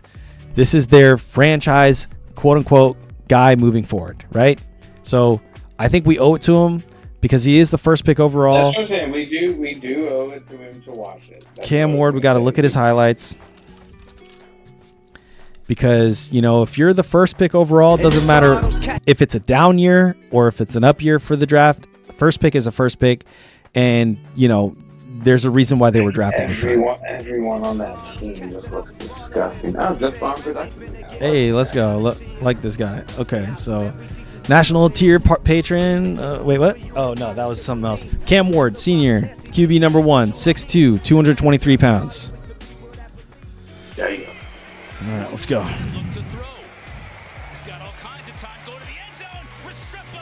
Nice. It was a good ball. He was patient. Really didn't need to scramble. He had all the time in the world. Look at this offensive line, giving him all the time in the world. Okay, but he actually had to get out of there. He's playing for the Hurricane. The Hurricane. Second and 8. Yep. All right, well, we got a little Cam Newton situation. It was good anticipation. He put some good touch on it too to get it over the defender. Ooh. Okay, so he's clearly like he's throwing to fucking Calvin Ridley and Tyler Lockett. Both those boys are so old.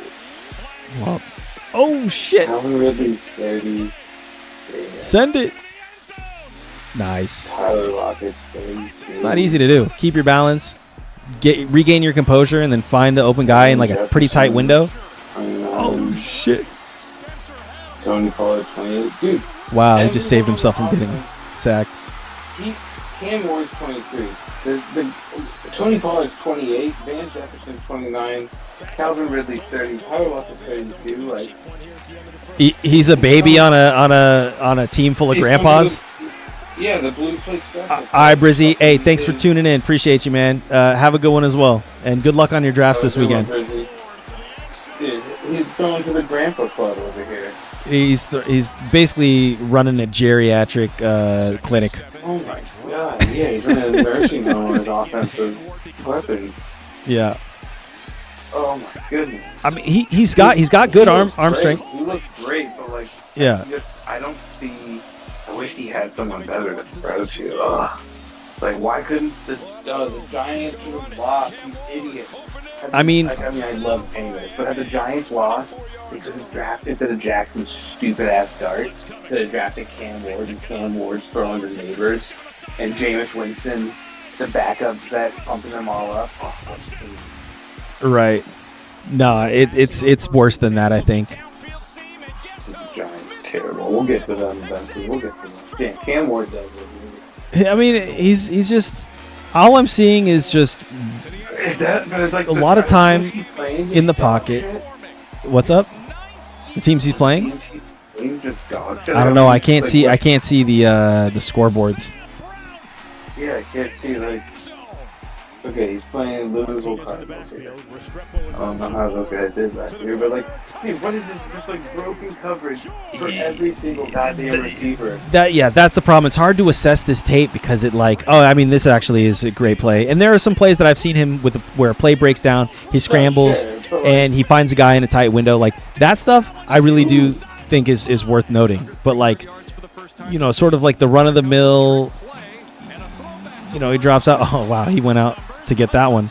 Nice. Like this right here. This actually, that's not a bad throw. That's actually not a bad throw. Got rid of the ball quickly. I mean, yeah, he's looking good. Actually, he's putting it together. Actually, I'm seeing a good diversity of throws here. You're throwing to gonna be good. Another quick slant. That probably gets picked off in the NFL, not going to lie. Alright, well, Cam Ward is good, I think. These are all very short, like wide open. Sure. Not super wide open, but like. I want to see more deep down the field passes. I don't think he's done a ton of that. So he'll probably have to work on that in the NFL. Yeah, all this stuff is super short yardage stuff. He seems great around the red zone, though, because his threat is running ability, right? So just off the bat, like definitely a threat on the ground. So in that sense, he actually could be fantasy relevant. We know like quarterbacks don't have to do a whole lot through the air if they're just doing a little bit on the ground, maybe like 40 yards and a touchdown on the ground. That's like 10 points already to supplement your whatever stats you put up through the air. So like if he can get 40 yards and a touchdown on the ground, like every other week or something like that, this guy ends up being potentially like a streaming quarterback or like a sleeper potentially who you stashed on your bench and then becomes like a Marcus Mariota type. Or I hesitate to say Jaden Daniels because that just would be, I think, a little bit out of the realm of possibility for him because Jaden Daniels is just a special guy. But we're like, he is the number 1 overall pick. He's a rookie. He, definitely had some good stuff that we saw on tape. That said, like, I didn't see a ton of diversity in his throwing.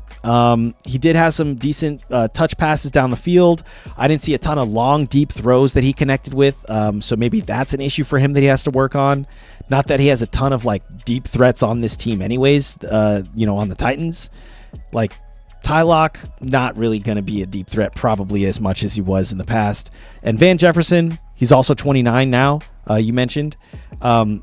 He's been hurt. I think he was on the Rams in his like first couple seasons and then like got knocked out for the year with like an ACL and then moved on and never quite returned to like the flashes that we saw of him. Even though it looks like he took this to the house. What is this? What is this play? Is this a special teams play? No, he just broken coverage. The cornerback slips. He's got jets, but that was on a hitch route. or actually no, like a little out, very short out. And then he just breaks that off for a touchdown. So, I don't know. Maybe he has like a resurgence here in Tennessee. Who knows? But he's not being drafted as anybody. You're probably going to just put him on the end of your bench if you're even in a deep league at all. But you're probably not even looking at him in most leagues, right? Tony Pollard, to finish up on Cam Ward, let's just see what, because he doesn't have a whole lot of people to throw to. So Cam Ward's going down here as the QB 22, right? So he's for free. So for a guy that you get basically for free off the back of drafts or off the waiver wire, wherever you end up grabbing this guy, he's someone who theoretically, I think people learned their lesson with Caleb Williams last year, right? He was the number 1 overall pick. Was it last year or the year before? I can't even remember at this point. Is Caleb Williams in his second year or third year? Matt, do you know? Second year. Okay, right. So he was a rookie last year. Okay, so we saw the face plant that Caleb Williams fucking underwent. We also saw the face plant Bryce Young took. Yeah, we also saw the face plant Bryce Young took, right? So a lot of the times, these highly drafted quarterbacks that get put into shitty situations on rough teams, like Tennessee Titans, maybe is a little better than maybe what the Panthers were, or even the Giants were, or who's the other guy we talked about? The Bears, potentially even. Caleb Williams. Caleb Williams. Yeah, on the Bears. You can make an argument that Tennessee maybe is a better situation. But at the same time, it's not that much better. So it's not like you're looking at a situation where Jaden Daniels comes into the Commanders, where they actually had like a lot of good talent on that team. And it was just a matter of Jaden Daniels putting it together with those guys, like younger, sort of like up and coming dudes. Yeah, Terry McLaurin was obviously like established already, but had never really gotten a chance to play with like a good quarterback, and finally had an opportunity to do so, and helped this young rookie turn into the rookie of the year, right? And a highly viable fantasy quarterback as well. So if we're looking at Cam Ward and trying to be as objective as possible with his situation, I think just based off of like rushing ability alone, and just probably the situations that he'll be in, where he's just having to throw from behind a lot. Yeah, he's probably not going to have the greatest completion percentage. Maybe he's not going to have a lot of downfield passes. He's probably not going to throw more than 200 yards, if that, each game, each week. That said, like if he gets 40 on the ground for you and a touchdown, he's a streaming quarterback. That's 10 points right there. And you're looking at him as like a viable plug and play option potentially each week. And if he puts it together, you're potentially looking at someone who could like even lead this franchise in the future. I don't know. It's kind of like the Anthony Richardson thing, and I hate to compare those two guys because I think Cam Ward actually like has probably a ton more playing time in college than Anthony Richardson, and so it'd be unfair for me to compare those two just apples to apples. But like they do have similar archetypes, right? Like rushing style, running quarterback. I saw some better throws from Cam Ward than I maybe saw from Anthony Richardson college tape. Just because there wasn't a ton of tape to even look at with Anthony Richardson, which is crazy again that he even went as high as he did. But we're talking about Cam Ward. Like I, again, will be willing to just stash him on my bench, and he'll be around. He'll be around at the end of drafts or not even drafted. So if you want to before week 1, because who are they playing week 1? They got at Denver. So week 1, obviously it's probably going to be a rough week for him. You don't have to pick him up week 1. Week 2, at home versus the Rams. Rams aren't inspiring a lot of fear on defense, so you could probably make an argument for like, oh yeah, you could just pick him up week 2 just to stash him on your bench, just in the event that he goes off, right? You're probably not playing him still. But then come week 3, come week 4, I think we'll probably start figuring it out by then. Like, is this guy viable for fantasy? If he is, he's going to be gone. People are going to stash him and have him on their bench. They're going to see the sort of the pathway to relevancy for fantasy. Because all you need to be is like a fucking rushing quarterback who can throw maybe 1 or 2 touchdowns on top of rushing for like 40 yards and a 6 as well on the ground. You're talking like 20 points a week, man. Like that's very serviceable for fantasy. But I've belabored the point with Cam Ward. I think it's time to move on a little bit to Tony Pollard. What do you think? I mean, see, my thing is I don't think Tony Pollard's him either. I don't think anyone on the Titans is really worth their salt for drafting. Like, you might need to at some point, but, like, you know, Tony Pollard was serviceable, but I just, you know, the Titans they got old guys. I have a feeling this is rebuild mode. They have a new quarterback. I don't think it's going to go too well. Chances are they get a high draft pick next year as well, and they can get a good receiver for him and, you know, go that route. Because literally Tony Pollard's 28 years old. Like, they're all decently getting up there.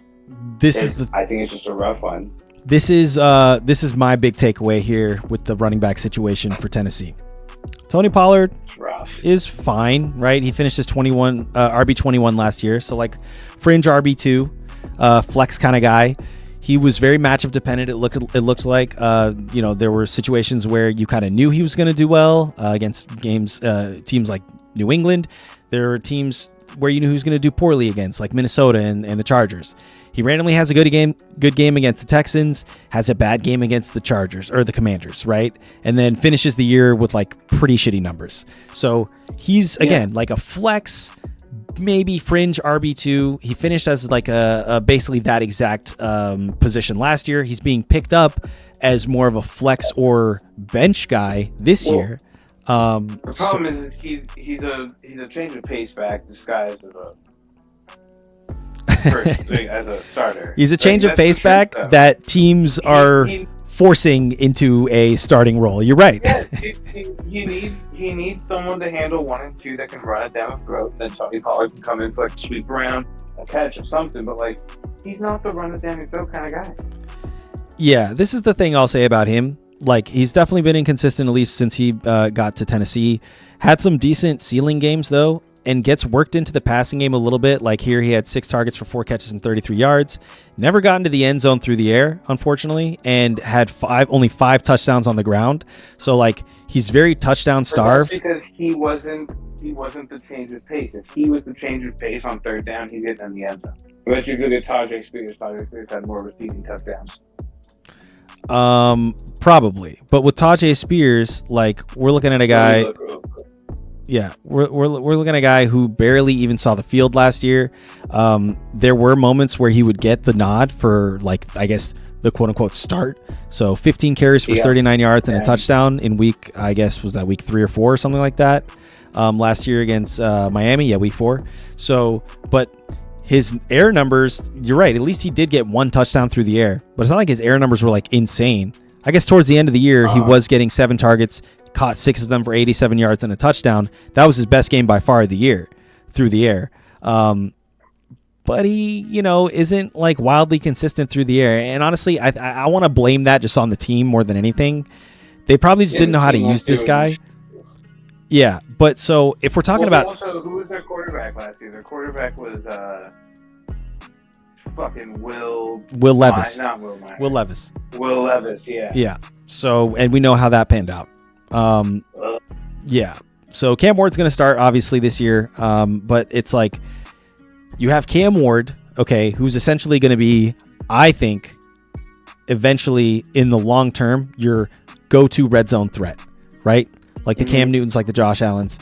They don't have a guy that they can just hand off to, turn around, hand off to, and feel confident that he's going to be able to break through the line, you know, at a goal line situation. Yeah. That's not Tony Pollard. Tony Pollard only got 5 touchdowns last year. And that's not really Tajay Spears either. And I don't know who the hell Julius Chestnut and Khalil Mullings are, but it looks like they actually have a depth problem in their running back room. And maybe they kind of like designed it this way because they believe in Cam Ward's rushing abilities, whatever the case may be. I think just seeing this depth chart. They have a depth problem at all the positions. Look at the backups for the wideouts. They have a depth problem. Jameer Dyke, Mason Kinsey, Gunnar Helm. Oh man, this is rough, dude. Oh, well, Gunnar Helm's actually tight end. But Alik Ayo Manor. Alik Ayo, man. No, dude. They had a problem. Any of their starters go down. That's why Cam Ward, I think like you were saying, he's a good a good potential streamer, keep him on the bench, have him as a backup in case someone goes down. It's not a bad option. But, like, he is so dependent on those starters staying healthy, and they're old. And, like, man, if Calvin Ridley goes down, dude, oh, my God, that team's going to be a shell of itself. It really will be. Like, yeah, they need Calvin Ridley to be healthy to even be viable. And this whole Cam Ward argument goes completely out of the window if Calvin Ridley is hurt in any kind of serious fashion. So we're going to check this out right now. Here's the headline. It says Titans injury update. Latest on Calvin Ridley status for week 1. Okay. So Calvin Ridley is missing time in practice in recent weeks, but is believed that he will be on pace to play for week 1. So he believes those guys are on track for playing week 1 without a ton of concern at the moment. Callahan said, but we'll see how the practice this week goes. It's time to get those guys back and moving and get ready to play football for real. Okay, so it looks like he's due to be back at practice this week, at least, Calvin Ridley.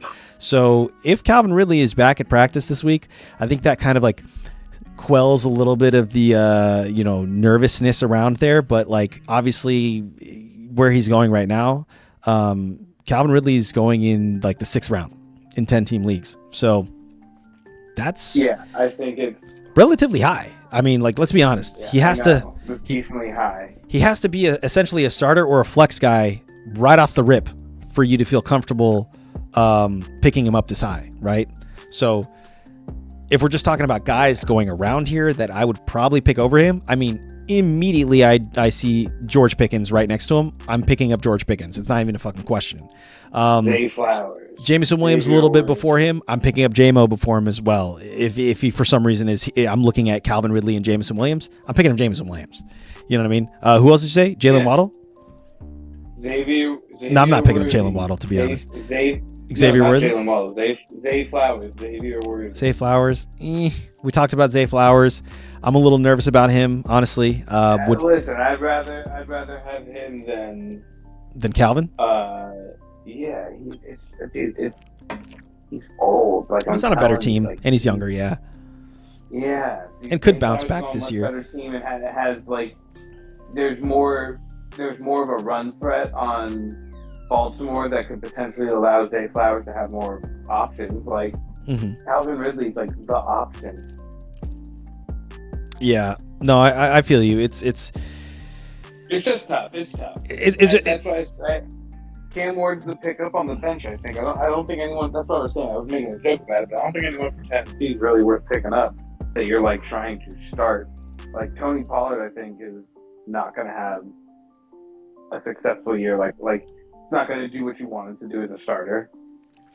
Yeah, it's just funny the uncertainty here. People are still like thinking they're going to be fantasy relevant because they're clearly picking them both up, them being Calvin Ridley and Tony Pollard in like the same rounds. But we already know that these fantasy rankings are bullshit. I agree with you. But that's all we have to go on, right? So unless you're the type of person who makes their own rankings, which for drafts, I am that person. Like, I'll go in and customize my rankings ahead of a draft to basically have like the guys that I want show up earlier for me during the actual draft.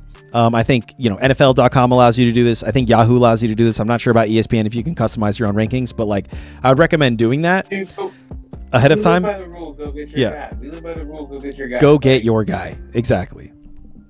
I'm looking. I just see so many people around here that I would take over Calvin Ridley. Mm-hmm. Even a few reaches, like fucking Chris Olave. It's a reach, but like younger, more potential in my mind. I don't know. It's just Cam Ward, I think you said, is the best one to pick up from them. Yeah, no, 100%. And you're getting him at the back of drafts. So like for this price, Tony Pollard and Calvin Ridley, I agree with you. I'm not into it. It's too pricey. If either one of them like drops a couple rounds, which I assume they probably will, then yeah, maybe I'll take a chance on either of them. But like neither of them really, instills any confidence. Calvin Ridley, if anything, will just have a floor and not really that great of a ceiling, because how many touchdowns do we think Cam Ward is going to be throwing this year? Like if you say 20, that would be surprising to me. 20 on the year. right? Like I would be a little surprised if he breaks 20. I would actually be really impressed through the air, right?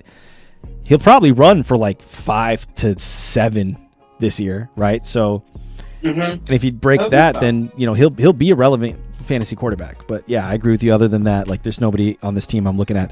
Actually, real quick before we just walk away, Tyler Lockett I think is negligible. Van Jefferson I think is also negligible until further notice. I'm not even looking at them. But Chig Okonkwo is someone who actually helped me win a championship last year. He's a streamable. Got the trophy to prove it. He is definitely a streamable tight end. He's definitely streamable, and look where you're getting him. I mean, he's off of draft boards.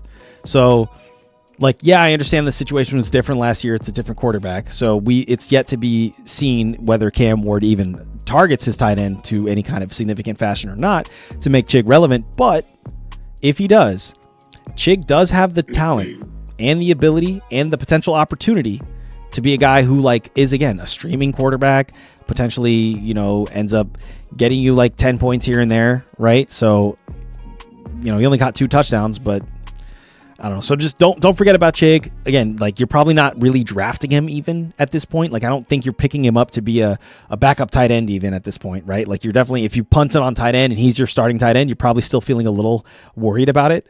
But his draft stock is rising a little bit. I think it all comes down to Cam Ward, and if he utilizes the tight end to that degree, which we've seen rookie quarterbacks kind of lean on their tight ends a little bit as a safety blanket. So maybe they develop that relationship. Who knows? Until then, though, I'm probably not going to even worry about Chig, but I'm keeping my eyes on him, right? Because of the talent that is there and the potential opportunity that I see unfolding in the Titans. But yeah, we fucking did it, man. We covered all of the AFC teams.